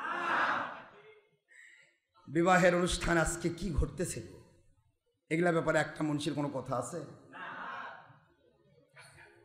একটা সুন্নত বিয়ে, আর নিকাহ সুন্নতি ফামান রগিবান সুন্নতি ফালাইসা মিন্নি। সুন্নত একটা বিয়ে তাক করতে গিয়ে আগে কয়েকদিন আগে থেকে বিয়ে হয়নি, ভাবি শাশুড়ি এসে আলকাতরা লাগে দিচ্ছে। আলকাতরা না কি দেয় লাগে? হলুদ, হলুদ লাগায়। এখনো বিয়ে হয়নি, বিয়ের কোনো গল্পই হয়নি, বিয়ে কেবল খবর হচ্ছে। এর আগে হলুদ মাখামাখি হচ্ছে, ওই পক্ষের মহিলা এসে বরক মাখাবে। তারপরে বিবাহের আগ থেকে শুরু হলো টাকডুমা ডুমডুম গান আর বাজনা, কি ভালো ভালো কাম হচ্ছে। এরপরে বিবাহের যারা বিয়ে হচ্ছে, যে মেয়ের বিয়ে হচ্ছে তার পার্শ্বে যারা থাকবে ওরা মেয়ের চেয়ে বেশি সাজে। এগুলা হচ্ছে না, বলে নাকি হচ্ছে না? মনে হয় সবারই বিয়ে, কে কোনে আর কে কি কিছুই বোঝা কঠিন।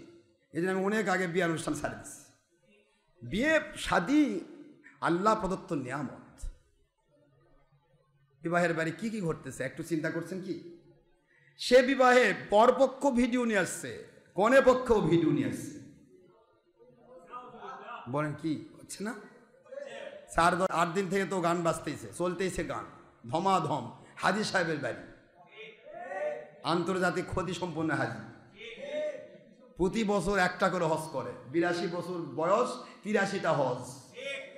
কিন্তু বাড়ির বাঁচতেছে টাকডুমা ডুমডুম। আপনারা অবশ্য নয়, এখানে আমার মন খারাপ করে না, রাগ করতেছেন আপনারা। তারপরে বিবাহ হচ্ছে, এত কিছুর পরে বিয়ে হচ্ছে, এটা সবার ফতোয়ার কিতাবে দেওয়া আছে। এত বড় পরে বিয়ে হচ্ছে, বিয়ের সময় কি করতেছে জানেন? সবাই মিলে যাচ্ছে মেয়ের কাছে, পুরুষেরা সব যাচ্ছে মেয়ে মহলে, মেয়ে কবুল করবে আর সবাই শুনবে, মেয়ে কবুল করবে আর সাক্ষীরা শুনবে। এই ওয়াজটা কে শোনাইছিল? কবে? মেয়ে কবুল করলো কি না? মেয়ের বাপ নাই? মেয়ের চাচা আছে না? মেয়ের জ্যাঠা আছে না? মেয়ের মামা আছে না? মেয়ের মামা মেয়ের চাচা মেয়ের কাছ থেকে কবুল শুনবে, শেষ পুরুষগুলোকে শোনাবে আমার মেয়ে কবুল করেছে, কিচ্ছা শেষ। মেয়ে মহলে সব পাইকারি যায়, কি করতেছে আল্লাহ জানে। বিয়া হয়ে গেল, তারপর পান দিয়ে বসে রাখে। তার মানে তোমরা পুরুষগুলা যারা আসছো, আজকে যার বিয়ে হলো সেই ভাবিটাকে বেশি করে দেখো, পান খাওয়ার দেখো। এটা আমার কোন নবীর সুন্নত গো? বিয়ে করলো একজন, দেখবে সবাই। এটা কি কয়? না বাবা, দুই ভ্রমে দেখা লাগে। গ্রামের পুরুষরা কয় কয় বিয়ের সময় একবার দেখে আর মরার সময় একবার দেখে। কি আপনার বউ মরলে কি পুরুষদের দেখান? হ্যাঁ, কয় কথা কোনো দেখেন না কি? আচ্ছা, একটা মহিলা মরলে কি পুরুষকে দেখায়? পরপুরুষ দেখান যায়? তাহলে মহিলা মরলে পুরুষ দেখান যাচ্ছে না, মহিলার বিয়ে হলো পরপুরুষ দেখবে কেন? কি হচ্ছে এগুলি?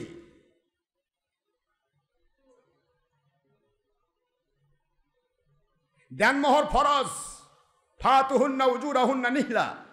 আল্লাহ অর্ডার করেছেন তাদের মোহর দিয়ে দাও। মোহর দিবে, বিয়ে করবে। মোহর বাঁচছে 5 লাখ, 300 টাকার ফুল নগদ তাও নেয়। 2.5 লাখ টাকার হুন্ডা, 3 লাখ টাকার ফ্রিজ, 1.5 লাখ টাকার অমুক, সব এলা যৌতুক। যৌতুক নামের কৌতুক, ফরজ তরফ করে হারাম কাম। কি হচ্ছে বিয়েতে? আমরা বললেই তো মন খারাপ করুন, হুজুর এগুলো কি করছে? রাগ করতেছেন আপনারা? আমার সোনার ভাইয়েরা, যত দিন যাবে ততই ফিতনা বাড়বে, ততই ইসলামের নামে অনিসলাম চলবে, চলতেই থাকবে, চলতেই থাকবে। এর মধ্য থেকে আপনাকে সঠিকটা বাছাই করে নিতে হবে আল্লাহর সন্তুষ্টির জন্য। কার সন্তুষ্টির জন্য?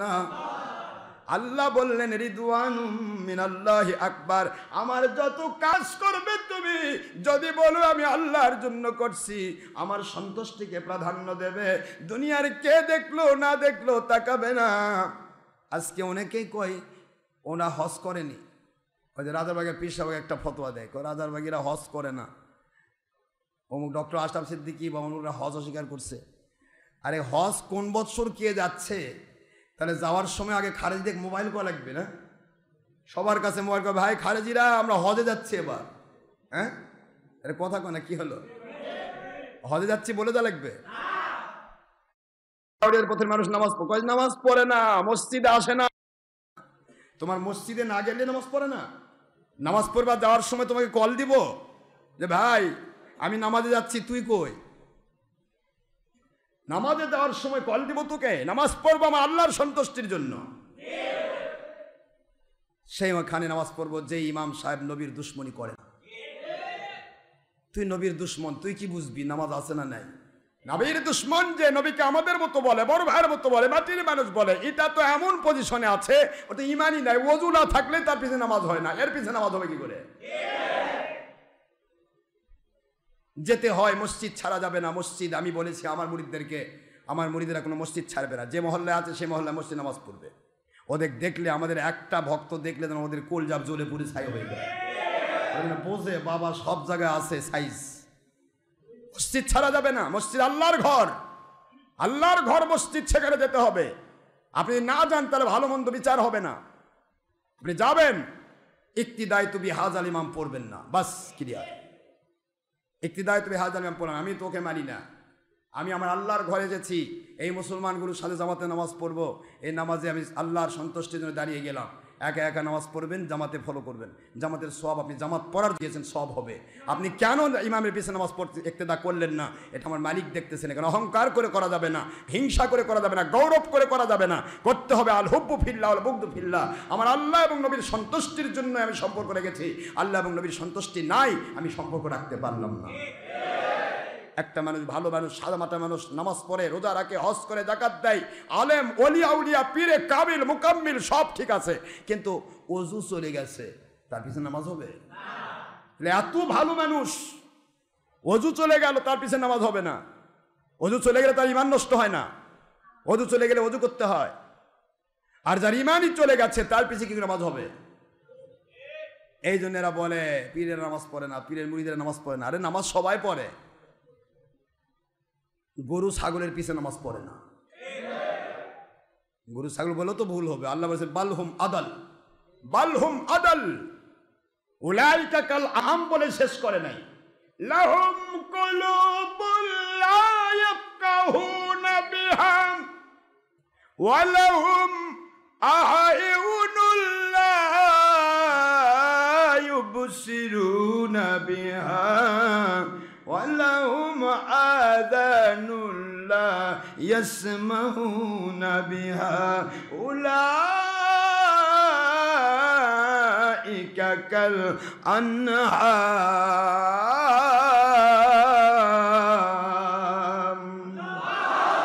বাল হুম আদাল উলাইকা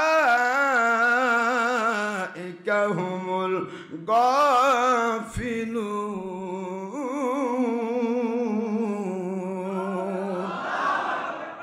আল্লাহ বলে দিলেন যাদের জ্ঞান আছে, বুঝেও সত্যটা জানার পরেও বুঝার পরেও দলের স্বার্থে, দুনিয়ার কামায়ের স্বার্থে সত্যকে অস্বীকার করে, বুঝেও বুঝে না।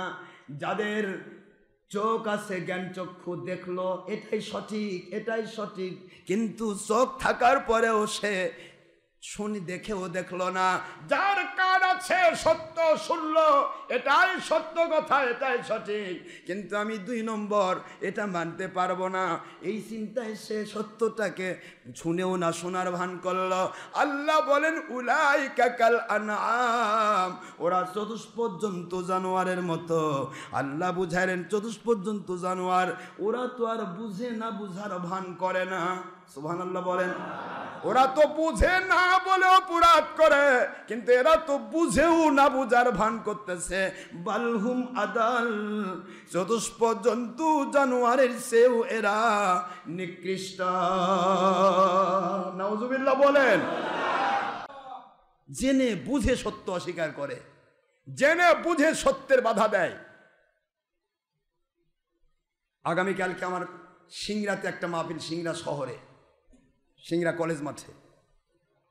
এই মাহফিলটা বন্ধ করার জন্য খারেজির গোষ্ঠী মনে হয় ওদের ভিতর থেকে কতবার যে ভিতর থেকে যে জান বের হয়ে যাচ্ছে আর ঢুকতেছে, ওরা বোঝে না কতবার যে বের হচ্ছে, কি করছে। গোটা নাটোরের সব খারেজি এক জায়গায় হয়েছে, হয়ে বলতে যে ডক্টর আশরাফ সিদ্দিকীকে আসতে দেওয়া যাবে না, উনি আসলে আমাদের সব ফাঁস হয়ে যাবে। কথা বুঝছেন?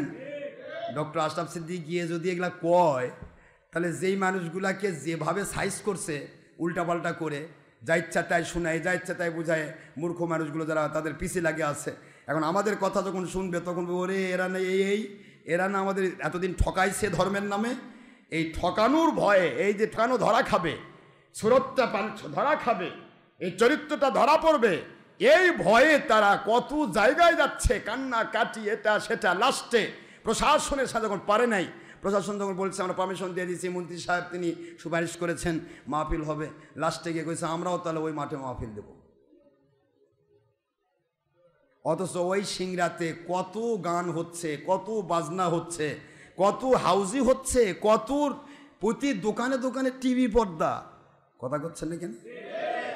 ওই সিংড়াতে, ওই মাঠগুলোতে, ওই কলেজ মাঠে কত রকমের গান বাজনা, কত ন্যাংটামি চলছে, হাউজি চলছে, এবং নায়ক নায়িকা গায়ক গায়ক এসে গাইতেছে, নাচতেছে, এলাকার মানুষের ইমান নিয়ে চলে যাচ্ছে, টাকা পয়সা নিয়ে ফতুর করে যাচ্ছে।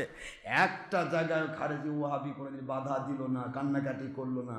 কিন্তু ডক্টর আশরাফ সিদ্দিকী গেলে তাদের পুরাতন কথাগুলি বের হয়ে যাবে, যে তাদের কেতাবে লিখে রাখছিল হারাম, সেগুলি এখন এরা বানাইছে ফরজ। তাদের কেতাবে তারা যা লেগেছিল জায়েজ, সেগুলো এখন এরা বানাইছে বেদাত আর শিরক। এই ধরা খাওয়ার ভয়ে তারা এটা মাহফিল নষ্ট করার চেষ্টা করছে। এখন প্রশ্ন হলো, এরা কি না বুঝেই করছে না বুঝে করছে? তাহলে আল্লাহ তো ভালোই বলছে, আল্লাহ তো খারাপ কিছু কয় নাই। উলাইকা কাল আনআম, এরা বুঝেও না বুঝার ভান করে, শুনেও না শোনার ভান করে, দেখেও না দেখার ভান করে। কারণ স্বার্থ, দুনিয়ার স্বার্থ, অর্থের স্বার্থ, ভিক্ষার স্বার্থ, দেশ বিদেশের টাকা হালাল করার স্বার্থ, এদের কাছে আল্লাহ এবং নবীর সন্তুষ্টি উদ্দেশ্য নয়। এদের উদ্দেশ্য হচ্ছে দুনিয়া কামাই করা, যাতে করে আমাদের ভিক্ষা না বন্ধ হয়। ও মুসলমান, আল্লাহর পক্ষের হয়ে যান। আল্লাহর কুদরত থেকে দুনিয়ার মানুষের ভিক্ষা দেয় 10 টাকা, আমার মালিক দিবেন 10 কোটি। মালিকের কাছে অভাব নাই। দুনিয়া মানুষের কাছে বারবার চাইলে মানুষ রাগ করে, আর আমার মালিকের কাছে না চাইলে মালিক রাগ করে। কি বলবো আপনাদেরকে, বুঝে না বোঝার ভান চলছে। মেরাজের মাস চলছে। হযরত রাসূল পাক সাল্লাল্লাহু আলাইহি ওয়াসাল্লাম মেরাজ করেছেন, এই কথাটা কেউ নিও। আজকে অসংখ্য বাতিল কোম্পানি মিথ্যা ছড়াচ্ছে, নবী নাকি আল্লাহর দিদার হয় নাই, মিরাজ করে নাই। কি বুঝাবো আপনাদেরকে? মেরাজের ঘটনা এত পরিষ্কার, এত পরিষ্কার, কোরআনের বাণী। এক জায়গায় এক মৌলবী বলতেছে নবী মেরাজ করছেন কোন পর্যন্ত? বাইতুল মুকাদ্দাস পর্যন্ত। সুবহানাল্লাযী আসরা বিআবদিহি লাইলাম মিনাল মাসজিদিল হারামি ইলাল মাসজিদিল আকসা।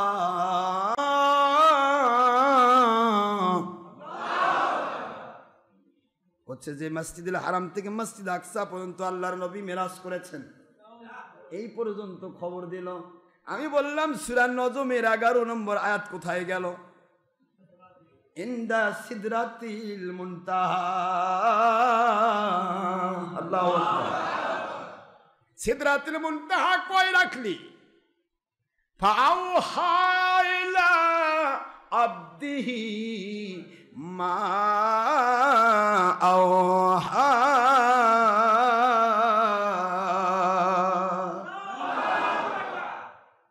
এগুলো কই রাখলেন? সিদরাতুল মুনতাহা কই? তো সিদরাতুল মুনতাহা যখন বললাম তখন তো হ্যাঁ সিদরাতুল মুনতাহা পর্যন্ত গিয়েছে। আগে বললো বাইতুল আকসা পর্যন্ত গেছে, পরে বলছে সিদরাতুল মুনতাহা পর্যন্ত গেছে। আচ্ছা, সিদরাতুল মুনতাহা গিয়ে সিদরাতুল মুনতাহা গিয়ে হযরত জিবরাইলকে দেখছে। মানে জিবরাইলকে 24,000 বার নবী দেখে খুশি হয়নি। অন্যান্য নবীর কাছে, আদম আলাইহিস সালামের কাছে 150 বার, ওই মুসা আলাইহিস সালামের কাছে 200 না 250 বার, অন্যান্য কোন নবীর কাছে 2 বার, কোন নবীর কাছে 5 বার, কোন নবীর কাছে 24 বার, কোন নবীর কাছে 30 বার, আর আমার আখির নবীর কাছে এসেছেন 24,000 বার। জিবরাইল আলাইহিস সালাম 24,000 বার নবীর সামনে জিবরাইল আসলেন। জিবরাইলকে দেখে নবীর সন্তুষ্ট হয়নি, এবার সিদরাতুল মুনতাহা জিবরাইলকে দেখার জন্য যাচ্ছেন নবী। অথচ সিদরাতুল মুনতাহায় জিবরাইল আলাইহিস সালাম নিজে কিন্তু হুজুরের সাথে সাথী। হুজুর পাক সাল্লাল্লাহু আলাইহি ওয়াসাল্লামের কাছে জিবরাইল নিজে এসেছেন, বোরাক জিবরাইল নিয়ে এসেছেন, বোরাকে জিবরাইল আমার নবীকে উঠাইছেন। সুবহানাল্লাহ পড়বেন না জোরে? মানে এখান থেকে জিবরাইল দেখা শুরু হয়েছে, এখানে শেষ হয়নি। সিদরাতুল মুনতাহায় জিবরাইলকে দেখতেছে আমার নবী। কি বলবেন বলেন? সর্বাঙ্গে ব্যথা, ওষুধ লাগাবেন কোথা? কোন মৌলবি কি বলছে হুঁশ নাই। নবী মেরাজ করেন। এক কথা আমি বুঝাই দেই, মেরাজ যারা স্বীকার করে তারা সিদ্দিকী আকবরের অনুসারী, আর মেরাজ যারা অস্বীকার করে আবু জাহেলের অনুসারী। এই দুইটা কথা মনে থাকলে সব ক্লিয়ার। কি কথা করছেন না কেন? মেরাজের ঘটনা যদি সম্ভব হয়, আমি আল্লাহ পাক দিয়ে তৌফিক দিয়ে আগামী জুমাতে বলবো। আজকে আর সময় নেই। আজকে শুধু আমার নবীকে স্বীকার করা, মেরাজকে স্বীকার করা আর অস্বীকার করার ফায়দাটা কি, এই ফায়দাটা একটু দেখতে চাই। কষ্ট হচ্ছে আপনাদের?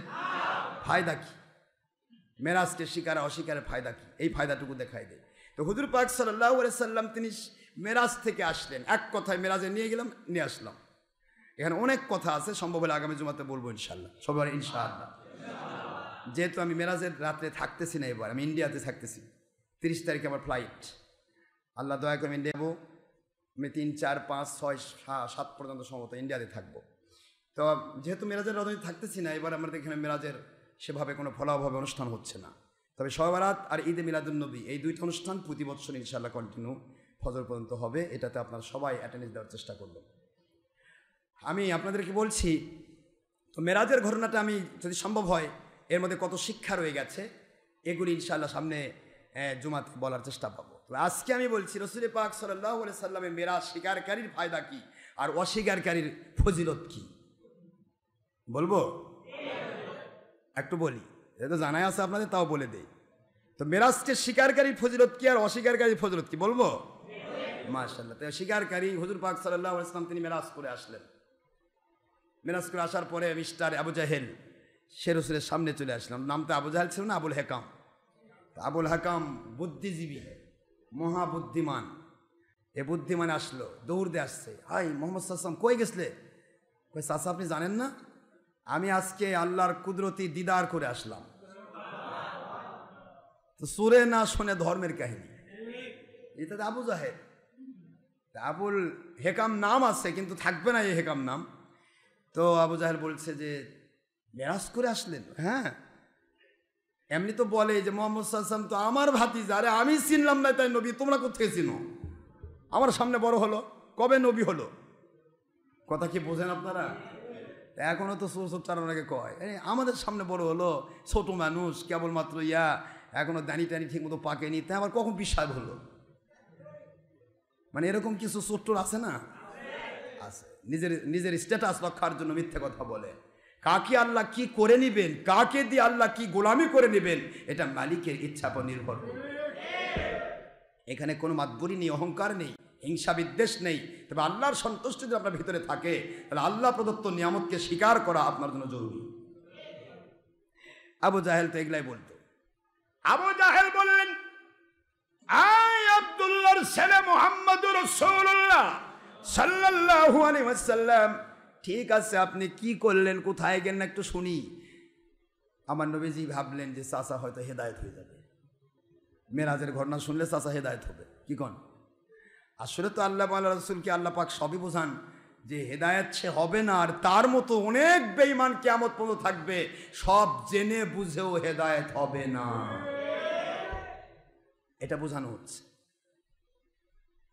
চাচা আমি বাইতুল মুকাদ্দাস গেলাম, বাহ, এটা বুখারী শরীফের হাদিস। কিন্তু আবু জাহেলকে নবীজি শোনাচ্ছে, আবু জাহেল আছে, সবাই বসা আছে, বাইতুল্লাহ শরীফে পার্শ্বে হুজুর গল্প করতেছেন, সুবহানাল্লাহ পড়বেন না?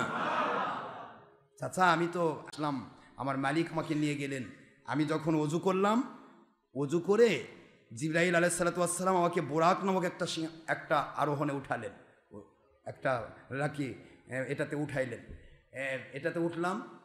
ওঠার পরে আমি চলে গেলাম বাইতুল মুকাদ্দাস।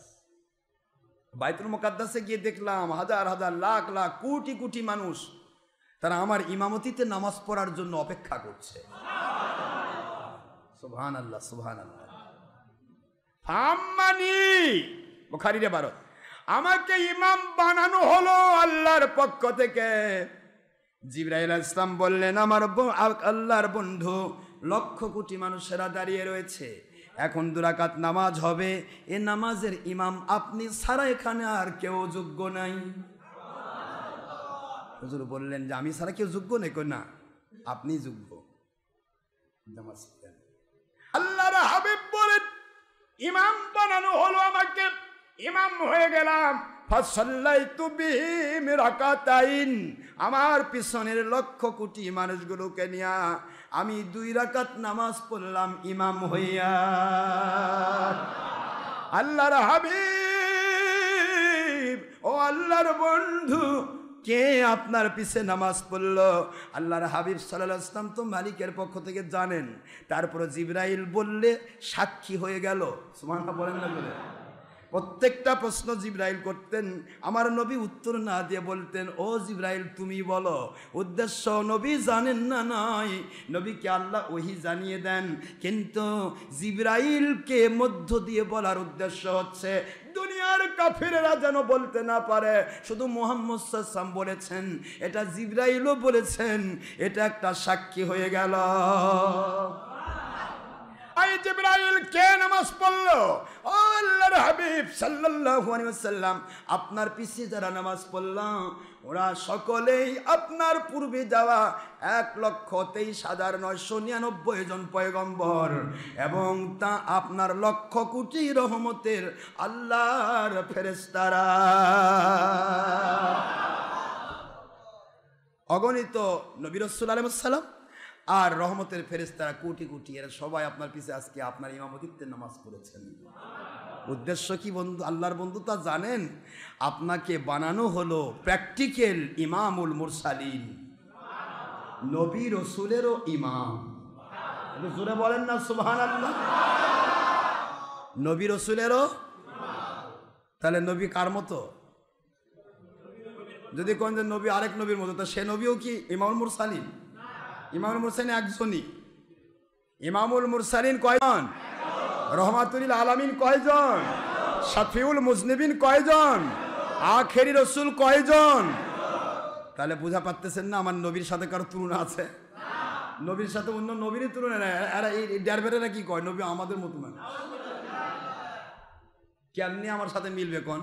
আর এই সুর বাহিনী যদি আমার বিরোধিতা না করে তাহলে আমি কোরআনের পক্ষে থাকবো কেমনে? কোরআনে বলা হচ্ছে মহিলা পুরুষ পরস্তে পরনারী, পুরুষতে পরনারী, পরনারীতে পরপুরুষ, আলাদা খাও, চোখটা নির্দিষ্ট করো। আর এরা কোরআন সামনে রেখে পর্দার মধ্যে মহিলা বলতেছে, ও মহিলারা আমার ছবি তোমাদের কাছে দিচ্ছি, তোমরা 5 ঘন্টা ধরে হাই করে দেখো। আল্লাহ করছে কি রে, তোর ডিগ্রিটা অনেক বড়। আমি বললাম নিচু করতে, পরনারী পরপুরুষ যদি চোখ পড়লে নিচু করবে, আর তুই বললি হাই করে দেখো 5 ঘন্টা ধরে। রাস্তাঘাটে কোনো মহিলার দিকে নজর পড়লে আপনি কি হাই করে দেখতে পারেন তখন? একটা মহিলা যে কেউ যাক, বুড়াই যাক আর সোরাই যাক, যেটাই যাক, আপনি তাকালে চোখ দৃষ্টি পড়লে এমনিতে চোখ নেমে আসবে না? কি কথা করছেন না এখানে? এমনি চোখ নেমে আসবে। আপনি মুসলমান, অতিরিক্ত হলে যদি বারবার তাকান তাহলে কমে পক্ষে একটু দুনিয়ার ধান্দায় হলেও বলবেন মনে মনে, কে আমি এটা এরকম দাঁড়িয়েলা টুপিওয়ালা মানুষ, আমি বারবার দেখি কোন মানুষ দেখে বোধ কি মনে করে। কি কথা করছেন না কেন? আল্লাহর ভয়ে যদি নাও হয় তো মানুষের ভয় হলেও আপনি তাকাতে পারবেন না বারবার। কিন্তু একটা মহিলা পর্দার মধ্যে বসে ওয়াজ শুনতেছে গো, 5 ঘন্টা ধরে ওয়াজ হচ্ছে, কোন বলবি কয় ঘন্টা ওয়াজ করলো, একবারে হা করে তাকে দেখলো, হাই করে। কোরআন সামনে নিয়ে প্রজেক্টর দিয়ে মহিলা দেখাচ্ছে। কোরআন শরীফের কোন সূরার কত নম্বর পারা ভাই? এটা কত নম্বর আয়াত? এই জন্য বলি টিভি আলা মুন্সিরা সাবধান, টিভি আলা মুন্সিরা সাবধান। একটি প্রশ্নের উত্তর দিতে পারবে না। কাকে দেখানোর জন্য করছো? উত্তর একটাই শেষ, মানুষ দেখানোর জন্য। আর মানুষ দেখানোর জন্যই মানে আল্লাহর ইবাদত নয়, শিরক। কোন গল্প বাদ দাও। টিভির মুন্সিরা মিলাদের বিরুদ্ধে ফতোয়া দিবা, পায়খানার মধ্যে ডুবে থাকে, তুমি মিলাদ বুঝবা কি বেটা?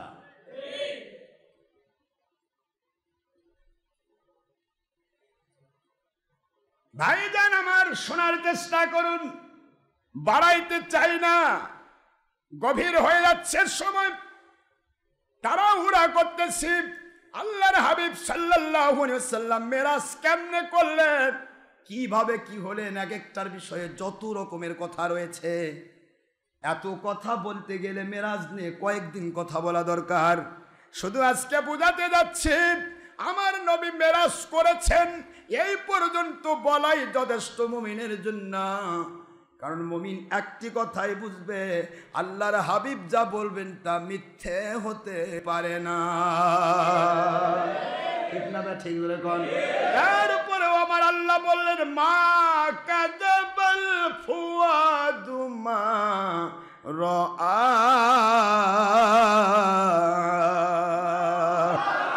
আমার হাবিবুল্লাহ যা বলতেছে রে, যা দেখেছেন তাই বলতেছে।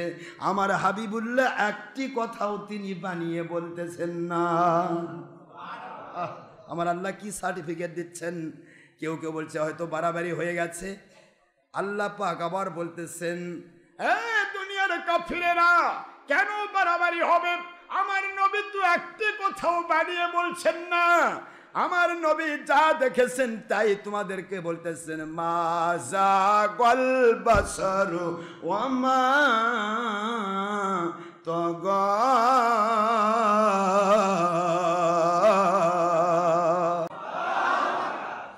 কাফিরেরা বলতেছে এটা হয়তো উনি হয়তো মতিভ্রম হতে পারে, সাধারণ মানুষ তো দেখতে দেখতে ভুল হয়ে গেছে। নাউজুবিল্লাহ। মা যাগাল বাসার। এবার আল্লাহ বলতেছেন সূরা নজমের ভিতর, কি কথা সুবহানাল্লাহ, 11 থেকে 17 নম্বর আয়াত পর্যন্ত একটা না আল্লাহ পাক মেরাজ নিয়ে কথা বলেছেন। সুবহানাল্লাহ বলবেন না? 27 নম্বর পারা 53 নম্বর সূরা সূরাতুন নাজম। আমার আল্লাহ বলে দিচ্ছেন, তোরা কি করছিস? মা জাগল বাসার, আমার নবীর কোনো মতিভ্রম হয় নাই, কোনো স্বপ্নে দেখেন নাই, কোনো তন্দায় দেখেন নাই, যা দেখেছেন ওমা তগ, একটা কথাও তিনি সীমা লঙ্ঘন করেন নাই, যা বলছেন সঠিক।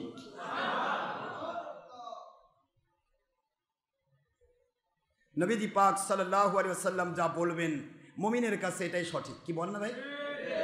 তা না হলে কি হবে? যুক্তি যদি দেই, তর্ক যদি করি, কেমনে সম্ভব? এই কেমনে কথাগুলি যারা বলছেন, আজকে যারা বলছেন কেমনে নবী নূর হওয়া সম্ভব, কেমনে নবী এটা হওয়া সম্ভব, সেই মানুষগুলি বলছেন কেমনে নবী মেরাজ করা সম্ভব, যেহেতু তিনি আমাদের মতো মানুষ, আমরা যেতে পারি না, তিনি যান কি করে? আমরা এরোপ্লেনে চলে যাচ্ছি, তারপর এরোপ্লেন ফেটে যাচ্ছে, এরোপ্লেন ধ্বংস হয়ে যাচ্ছে, সূর্য পর্যন্ত যাওয়া সম্ভব নয়, কত নিচ দিয়ে যাওয়া হচ্ছে, সূর্য কোথায় আর এরোপ্লেন কোথায়? এরোপ্লেন মাত্র 40,000 ফুট উপরে, আর সূর্য হচ্ছে 9,30,00,000 মাইল দূরে। তারপরে এরোপ্লেন যখন অত দূর দিয়ে যায়, মেঘের উপর দিয়ে যায়, যখন ওই 40,000-38,000 ফুট দিয়ে যখন এরোপ্লেন যায়, তখনই যেন রোদের তাপ আগুন হয়ে যায়। এই জন্য এরোপ্লেনের ভিতরে সবসময় এসি লাগানো থাকে, তারপরও মানুষ গরম পায়। কথা ঠিক না ভাই? ঠিক। দূরত্ব যখন যাবেন আমেরিকা অথবা ইউরোপিয়ান কান্ট্রি, তখন বুঝতে পারবেন এই সূর্যের তাপের কথা। কিন্তু দুনিয়া বাংলাদেশের সামান্য আধা ঘন্টা 1 ঘন্টার জার্নিতে এরোপ্লেনের ব্যাপার বোঝা সম্ভব হবে না। আমি আপনাদের খেদমতে আরজ করছি, এরা বলতেছে নবী আমাদের মতো মানুষ, আমরা পারি না, তিনি কি করে পারেন? এই জন্য বলছে কেমনে সম্ভব। এই কেমনে সম্ভব বলা আল্লাহওয়ালার কথা নয়, এটা শয়তানের যুক্তি।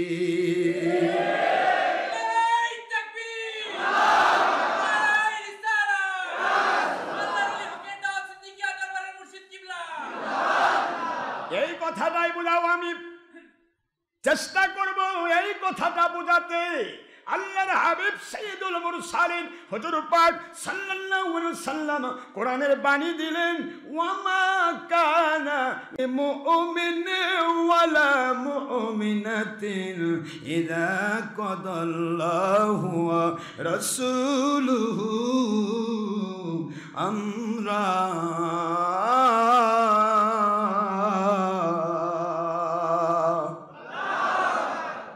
আপনারা কি কথা বোঝেন?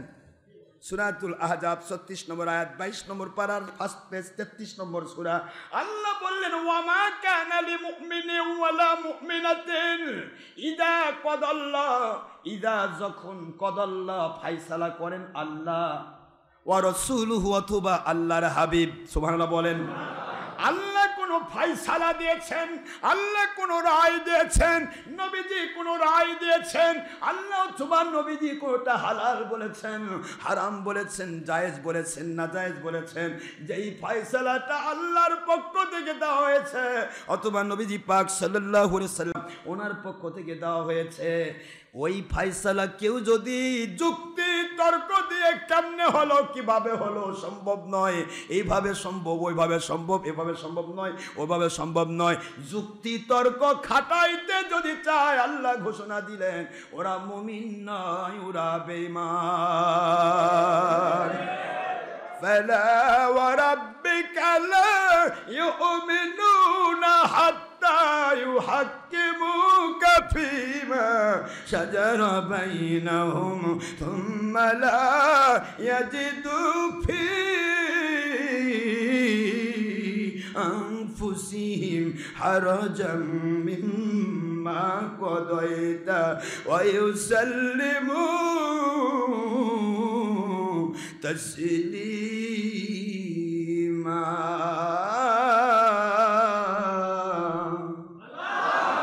আল্লাহ বলেন, বন্ধু আমার ফয়সালা তো হয়ে গেছে, আপনি যা রায় দিবেন সেটাই আমার রায়। এটা সুবহানাল্লাহ পড়বেন না? আমার ফয়সালা তো হয়ে গেছে, আপনি যা হালাল বলবেন কিয়ামত পর্যন্ত তা হালাল, আপনি যা হারাম বলবেন কিয়ামত পর্যন্ত তা হারাম।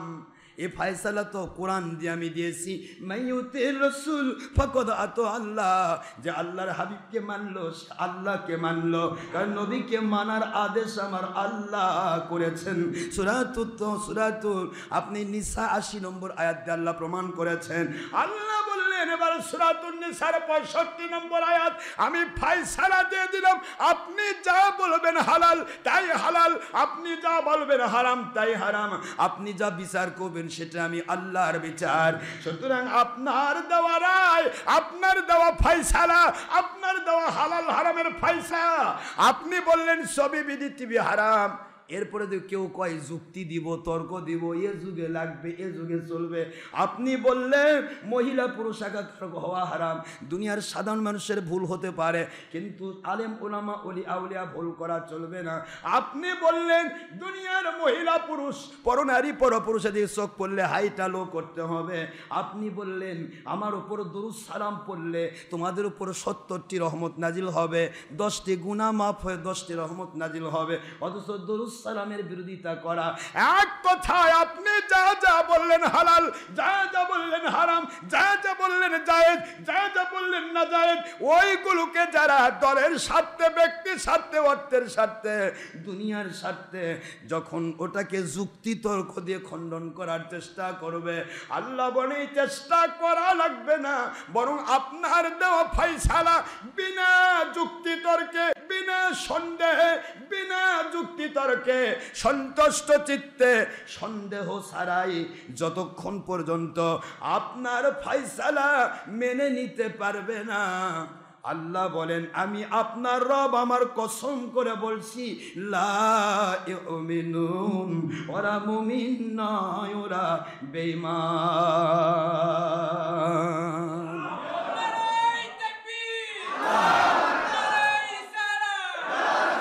কত বড় কঠিন কথা চিন্তা করতে পারেন। নবীজির ফায়সালা যদি কেউ এদিক সেদিক করবার চায় তাহলে সে কি? আমি গল্প করলাম না, আমার নবী বলেছেন না আল্লাহ বলেছেন?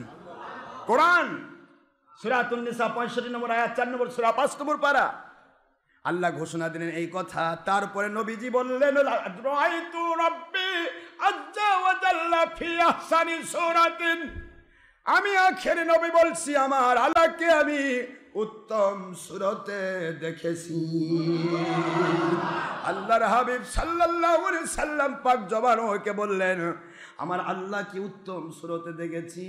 এরপরে মাথায় টুপি দিয়া যে মুন্সিরা বলবে মেরাজ সশরীরে সম্ভব নয়, ওরা কোরআনের ভাষায় পাকা মুসলমান।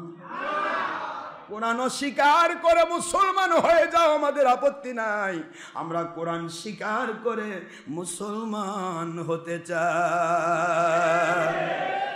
ঠিক না ঠিক? হুজুর বলতেছেন চাচাজি হজ আমার মেরাজ হয়ে গেল, চাচা তো ভেংসি কাটতেছে, কেমনে সম্ভব, কিভাবে সম্ভব? আবু জাহেল কে কেউ কথা বল না কেন? আজকেও তো কেমনে সম্ভব, কিভাবে সম্ভব, এরাও তো আবু জাহেল।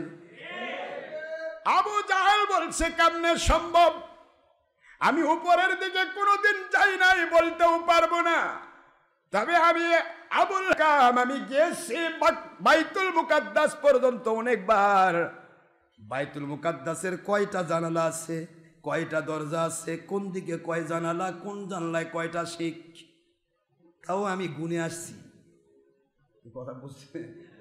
চোর তো খালি সজবোস, যেখানে সজবোস করায় কাম, সব আমি গুনে আসছি। ভাতিজা আমাকে ফাঁকি দেওয়া যাবে না।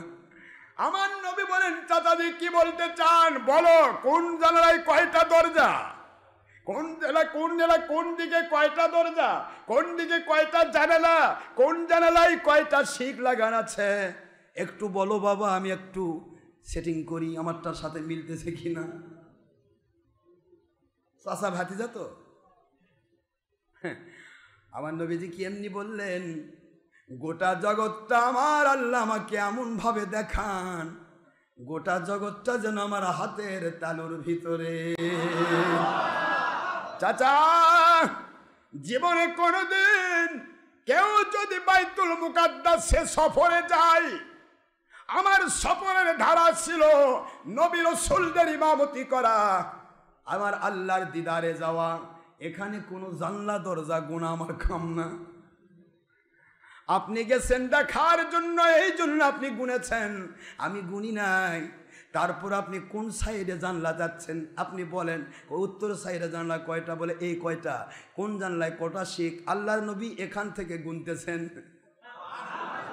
চাচা আমি আপনাকে ভুল বলবো না, আমি গুনে গুনে বলবো, যেহেতু আমি গুনি নাই আমি এখান থেকে গুনতে চাই। আজকালকার মৌলবীরা করছে, কেউ কেউ বাইতুল মুকাদ্দাস জিবরাইল আমিন তার হাতের উপর ধরছে, নবীর সামনে তুলে ধরেছে, আর নবী নাকি গুনে গুনে দিচ্ছে। জিবরাইলের পাওয়ার কি আমার নবীর চাইতে বেশি? তা যদি হতো মুসলমান, জিবরাইল কেন বাইতুল সিদরাতুল মুনতাহা পার হইতে পারলেন না, ডেঞ্জার বর্ডার পার হতে পারলেন না?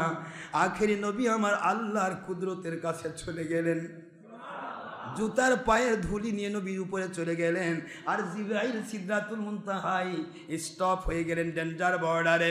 তারপরে জিবরাইল কেন নবীকে দেখাবেন? আমার আল্লাহ বলেন, ফাসায়ারা আমালুকুম ফাসায়ারাল্লাহু আমালুকুম ওয়া রাসূলুহু।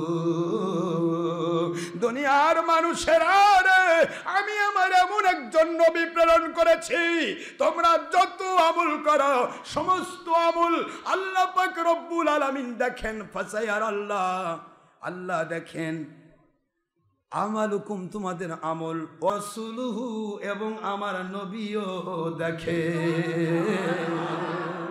একটু জোরে বলেন আল্লাহু আকবার। আল্লাহর কোরআন বলে আমার রাসূল দেখে, তারপরে আবার ইয়ারা সায়ারা অবশ্যই দেখেন। ইয়ারার ভিতরে দুইটা কাল, আল্লাহর জন্য কোনো কাল নাই, সবই বর্তমান। আমার নবীর কাছে কাল আছে, এই জন্য আল্লাহ দুইটা কাল দেখালেন। ফাসায়ারা, অবশ্যই আমার নবী দেখতেছেন এবং কিয়ামত পর্যন্ত দেখতেই থাকবে। চিৎকার দিয়ে বলুন আল্লাহু আকবার। আমার নবীকে দেখানো হয়, কে দেখান?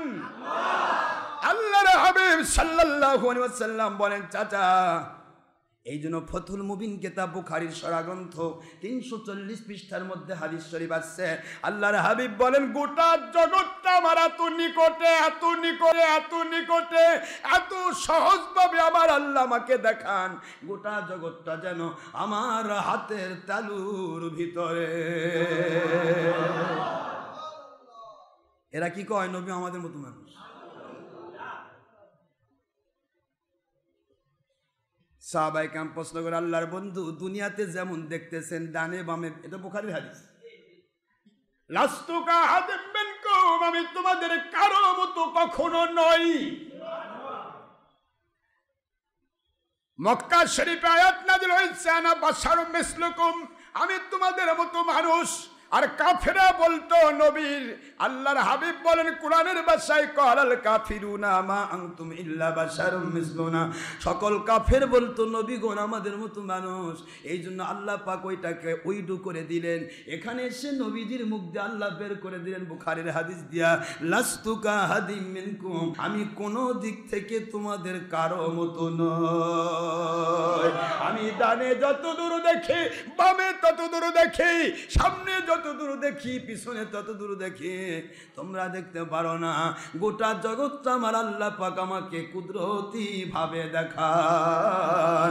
এরপরেও আল্লাহর বান্দারা অনেকেই নবীর বিরুদ্ধে মিথ্যে কথা বলে, এই বলনিওয়ালা যারা, তাদেরকে কখনো মানা যাবে না। আমার নবীর বিরুদ্ধে যার কথা চলে যাবে, ওটা যত বড়ই হাব্বা আলা, জুব্বা আলা, পাগড়ি আলা, টুপি আলা, আর পীর সাহেব হোক, আর ওয়াক ভোট দিলে নবী ভোট পাক, যা কয় কোক, ওক মানা যাবে না। ও হলো শয়তানের দ্বারা আক্রান্ত, কোন সময় সে আল্লাহর পক্ষের নয়। আমি আপনাদেরকে বোঝাতে চাই, আল্লাহর হাবিব বললেন চারদিকে আমি সমান দেখি, তারপরেও যেটা আল্লাহর পক্ষ থেকে না থাকে প্রকাশ করি না। সুবহানাল্লাহ বলেন। কয়টা গল্প করব আপনাদের? হুজুর পাক সাল্লাল্লাহু আলাইহি ওয়াসাল্লামের পিছনে মুনাফিকরা অনেকগুলি রয়ে গেছে। এই মুহূর্তে একজন আল্লাহর বান্দা যাযাবর এসে বলতেছে, হুজুর আমার উটটা হেরে গেছে। মুসলিম শরীফের হাদিস। 3 দিন হলো উট পাই না, ও আল্লাহর হাবিব উটটা কোথায় আমি পাচ্ছি না, আমি হয়রান হয়ে গেলাম। আল্লাহর হাবিব বললেন, তোমার উটটা অমুক পাহাড়ে লতা গুল্মের সাথে পেঁচ লেগে আটকা পড়ে গেছে, যাও নিয়ে এসো, তোমার উটটাকে তুমি সেভ করো। এই কথা যখনই বলা হলো, সমস্ত মুনাফিকেরা, ওরা তো তখনও নবীর পাশে সব সময় থাকতো মুনাফিকরা। মুনাফিকদের মধ্যে আপনার উবাই বিন সলুল, এরা যে বড় বড় মুনাফিক, মনে মনে ভাবতেছে আমরা তো নবীর পক্ষের মানুষ না, আমরা তো নবীর কথা কাফেরদের কাছে পৌঁছানোর জন্য সেটিং হয়েছি। যদি 3 দিন আগে উট আটকা পড়ল, সেইটা যদি নবী বলতে পারেন, আমরা যে মুনাফিক, আমরা যে তার পক্ষের নই, কেন নবী বলতে পারে না? শয়তানের কাজ তো শয়তানের মতো। সঙ্গে সঙ্গে আল্লাহর হাবিব, ওরা বলেছে মনে মনে, নবীজি সঙ্গে সঙ্গে মেম্বারের উপর দাঁড়ালেন। আল্লাহর হাবিব বললেন, আল্লাহর কসম, এই মুহূর্তে তোমরা আমাকে যা জিজ্ঞাসা করবে আমি তার উত্তর দেব। তোমরা কে কি করো সবই আমি জানি, কিন্তু আল্লাহর হুকুম নাই তাই তো বলি না। আল্লাহু আকবার বলে। নবী জানেন না, আর জানেন কি চিন্তা করছেন। সোনার ভাইয়ের আমার সময় নেই। আল্লাহর হাবিব সাল্লাল্লাহু আলাইহি ওয়াসাল্লাম বলেন, চাচাজি কি দেখতে চান? গুনে গুনে যখন বলছেন, আবু জাহেল বলছে, হাই হাই সর্বনাশ হয়ে গেল, এখান থেকে বাইতুল মুকাদ্দাস গুনে যা বলছেন বাবা তাই তো ঠিক হয়ে যাচ্ছে। সুবহানাল্লাহ বলেন। চাচা, আমার আল্লাহর দয়া দিয়ে আমাকে বাইতুল মুকাদ্দাস দেখানো হচ্ছে, আমি গুনে গুনে সব আপনার সামনে বলে দিতে পারি।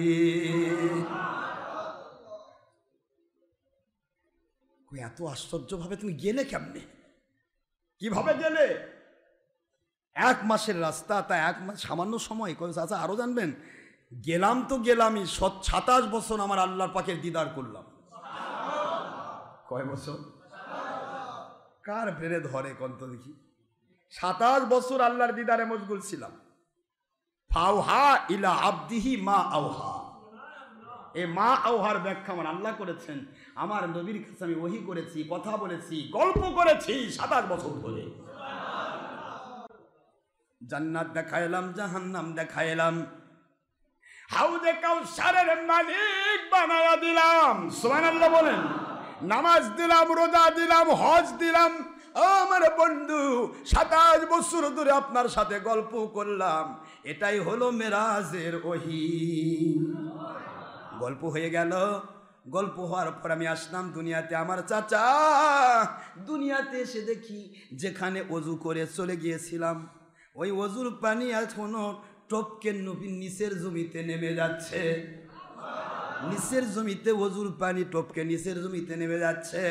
আমার চাচা, আমার আল্লাহ আমাকে এত দয়া করেছেন, একদিকে 27 বছর কেটে যায়, আরেকদিকে অজুর পানি গড়ে যাচ্ছে। আবু জাহেল কইছে, খাইছে। এটা আবার কোন ব্রেন? উপরে 27 বছর কেটে গেল, নিচে যে পানি গড়ে যাচ্ছে, যেখান থেকে বের হয়ে গেলেন সেখানে অজু। কি হচ্ছে চাচা? চাচা ভাতিজা, চাচা আমি যা বলি আমার আল্লাহর দয়া দিয়ে বলি। আবু জাহেল করে গেছে। এই কথা যদি মানুষ বলি, তাহলে একটা মানুষও মোহাম্মদ সাল্লাল্লাহু আলাইহি ওয়াসাল্লামের পক্ষে থাকবে না। সবাই বলবে এটা কেমন কথা, উপরে 27 বছর নিচে অজুর পানি গড়ে যাচ্ছে। সামান্য সময় বলতে এটা বলা হয়। এটাই কোরআন শরীফের এবারাত।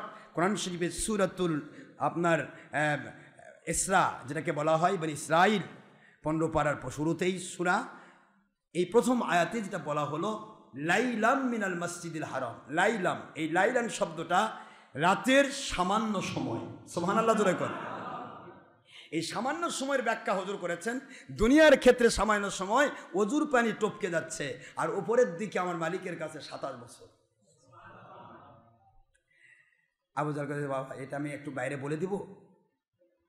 চাচা বলে দিবেন কেন, যত পারেন বলেন, আমার ভিতরে বাইরে আমার যা আছে সব বলে দেন। কারণ আমি নিজেই আমার আল্লাহর কোরআন। মুহাম্মদ সাল্লাল্লাহু আলাইহি ওয়াসাল্লাম কি?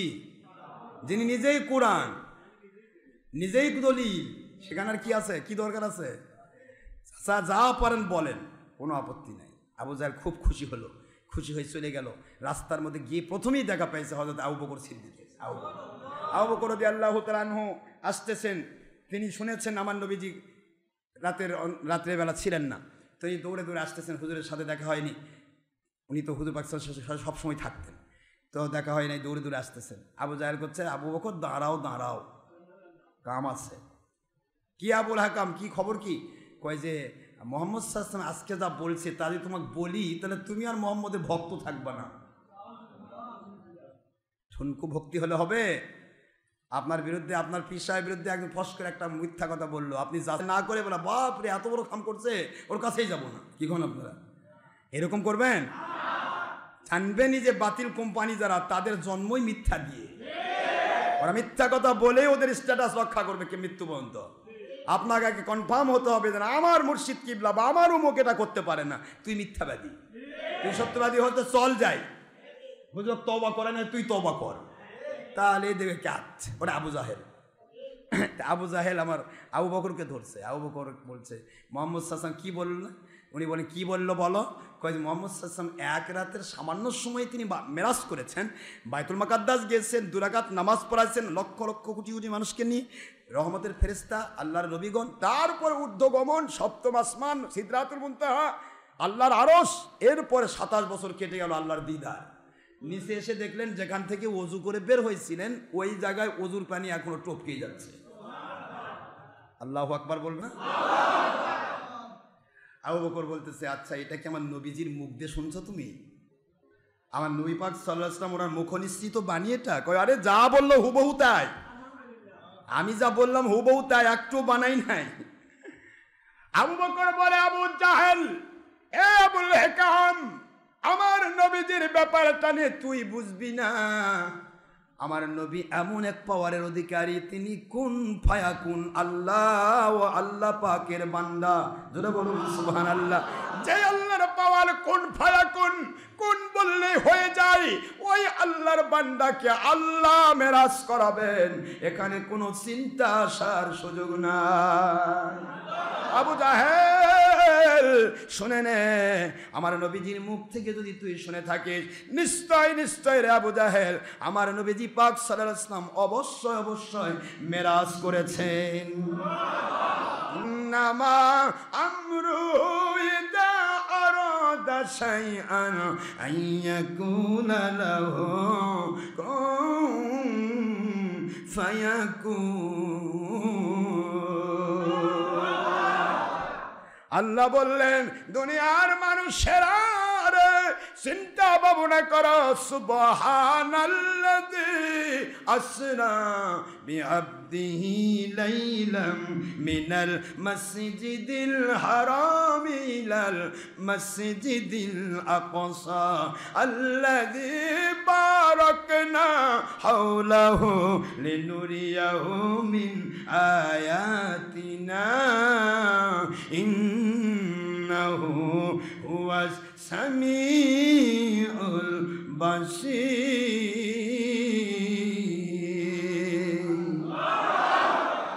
আল্লাহ বুঝালেন, আমি যে বললাম আমি সেই রব যিনি অভাব মুক্ত, অক্ষমতা মুক্ত, অপারগতা মুক্ত, কোন অক্ষমতা তাকে স্পর্শ করতে পারে না, সেই আল্লাহ রব্বুল আলামিন তার বান্দাকে মেরাজ করাইছেন। আল্লাহ যদি মেরাজ করান, ওই আল্লাহর পাওয়ার তুই দেখবি কেমনে আবু জাহেল। আমার আল্লাহর পাওয়ার, যখন তিনি পাহাড়কে সাগর বানাতে চান, সাগরকে পাহাড় বানায়া সাগরের মধ্য থেকে বিশাল বড় আটলান্টিক মহাসাগর, আমি বোঝার জন্য আপনাদের বলছি, একথা আবু বকর বলেন নাই, তো আমি বলতেছি, আটলান্টিক মহাসাগর থেকে পাথর নয়, এটা কোনো শিলা নয়, এটা হলো পানিকে বরফের পাথর, বরফের পাহাড় বানায়া বিশাল বড় টাইটানিকের জন্মের মতো সকল অহংকার শূন্য করে দিয়েছেন। সেই মালিক এখনো আছেন না নাই? আবু বকর বলে আমার আল্লাহ পাহাড়কে ভেঙে সাগর বানাবেন, সাগরকে ভেঙে পাহাড় বানাবেন, মৃতকে জিন্দা করবেন, জিন্দাকে মৃত করবেন, আসমান জমিন সব কিছু একেবারে কিয়ামত ঘটায় দিবেন। এগুলি করতে গিয়ে রাতকে দিন করবেন, দিনকে রাত করবেন। এগুলি করতে গিয়ে আমার আল্লাহর কোনো কষ্ট করতে হয় না, শুধু কোন শব্দ প্রকাশ করেন হয়ে যেতে 1 সেকেন্ডকে 4 ভাগ করলে যে সময় হয়, 1 2 মাঝখানের সময়কে 4 ভাগ করলে যে সময় হয়, এটাকে বলা হয় চোখের পলক। চোখের পলকে হয়ে যায়। সেই মালিকের পাওয়ার দিয়ে যেই নবী মেরাজে গেছেন, তার জন্য উপরে 27 বছর কাটানো সম্ভব, আর নিচে ওযুর পানি গড়ে যাচ্ছে সম্ভব। জোরে জোরে বলুন সুবহানাল্লাহ। আল্লাহর হাবিব সাল্লাল্লাহু আলাইহি ওয়াসাল্লাম যে মেরাজ করেছেন, হযরত আবু বকর নবীজির মুখে না শুনে স্বীকার করে নিলেন। এই স্বীকার করে নেওয়াকে কেন্দ্র করে আমি আপনাদেরকে বলতে চাই, বলুন তো এই জায়গায় আবু জাহেলের যুক্তির কাছে আবু বকরের ঈমান কি নষ্ট করেছেন?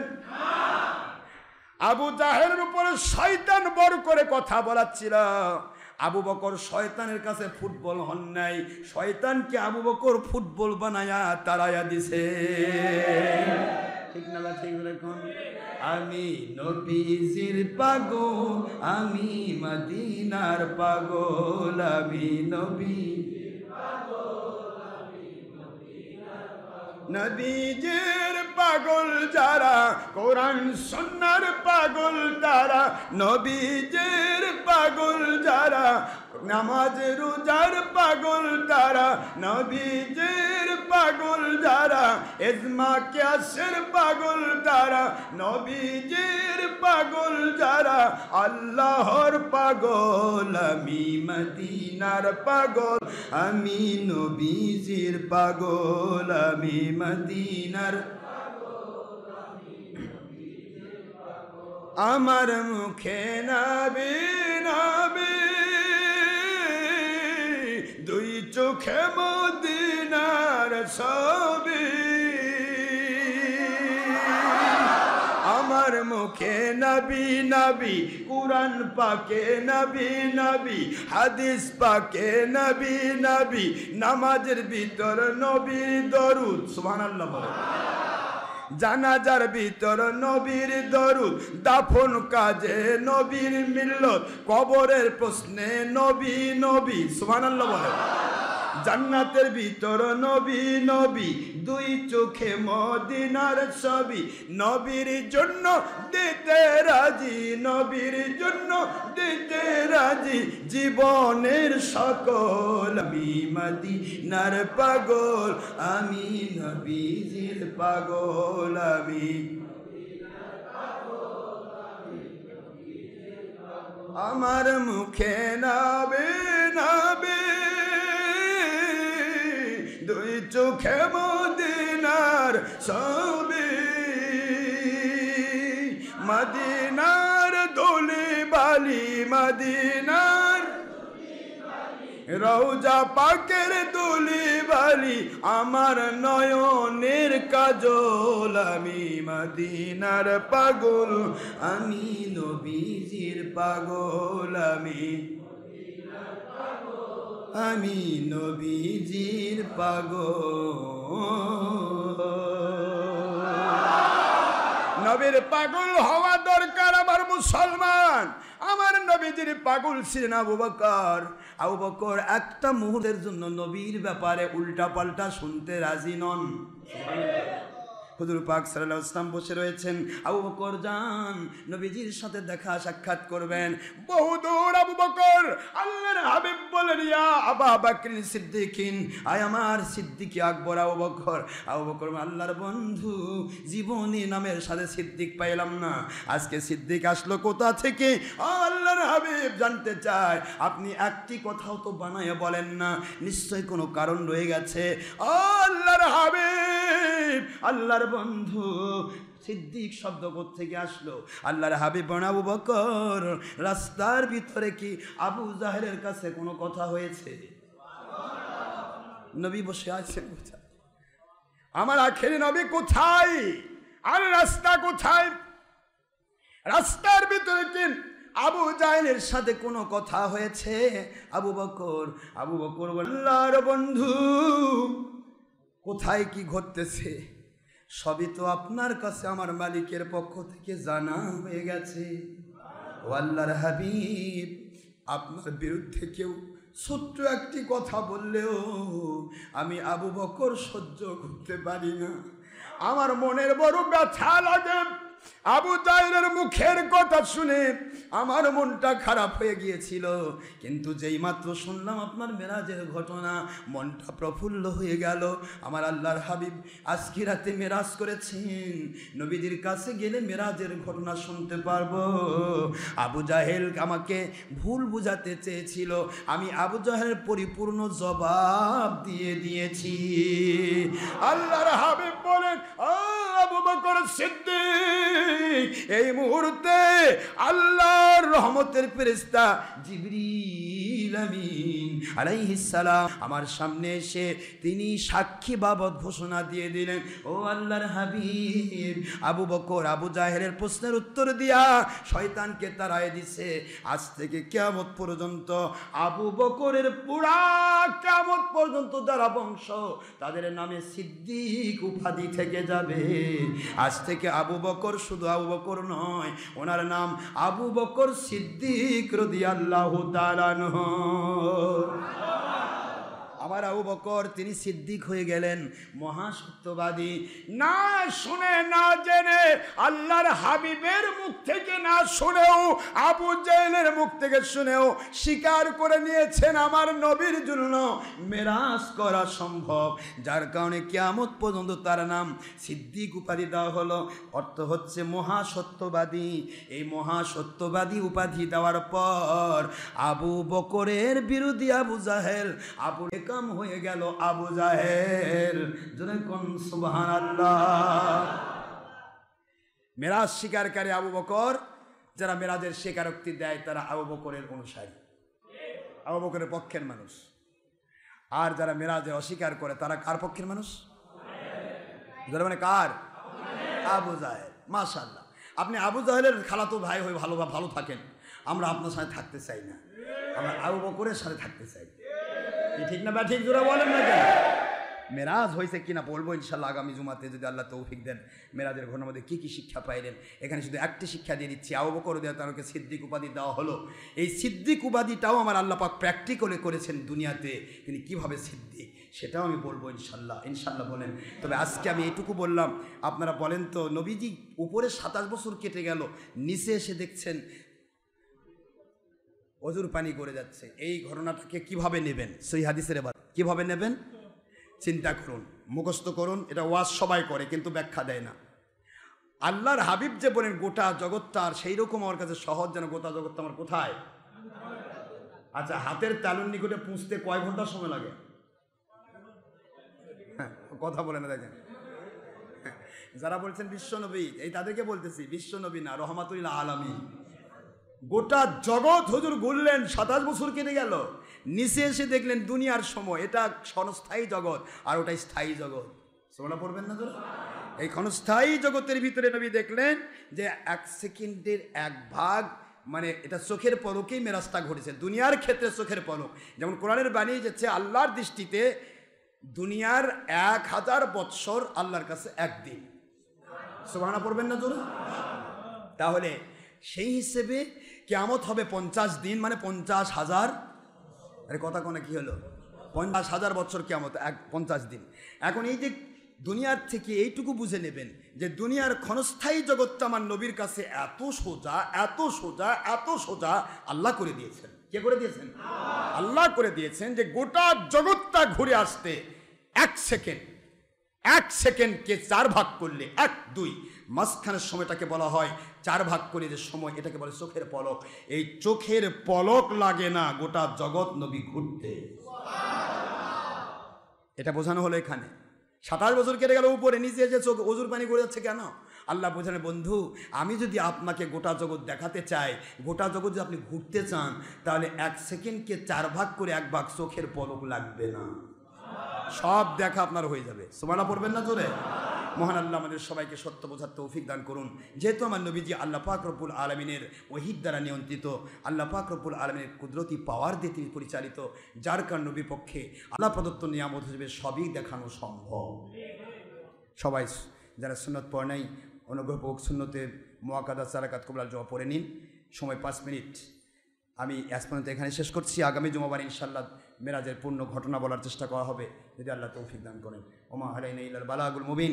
হাদা মা ইনদি মা ইয়ানফাদু মা ইনদাল্লাহি ওয়া রাসূলিহি সাল্লাল্লাহু আলাইহি ওয়াসাল্লাম। সুবহানাকাল্লাহুম্মা ওয়া বিহামদিকা আশহাদু আল্লা ইলাহা ইল্লা আনতা আস্তাগফিরুকা ওয়া আতুবু ইলাইকা।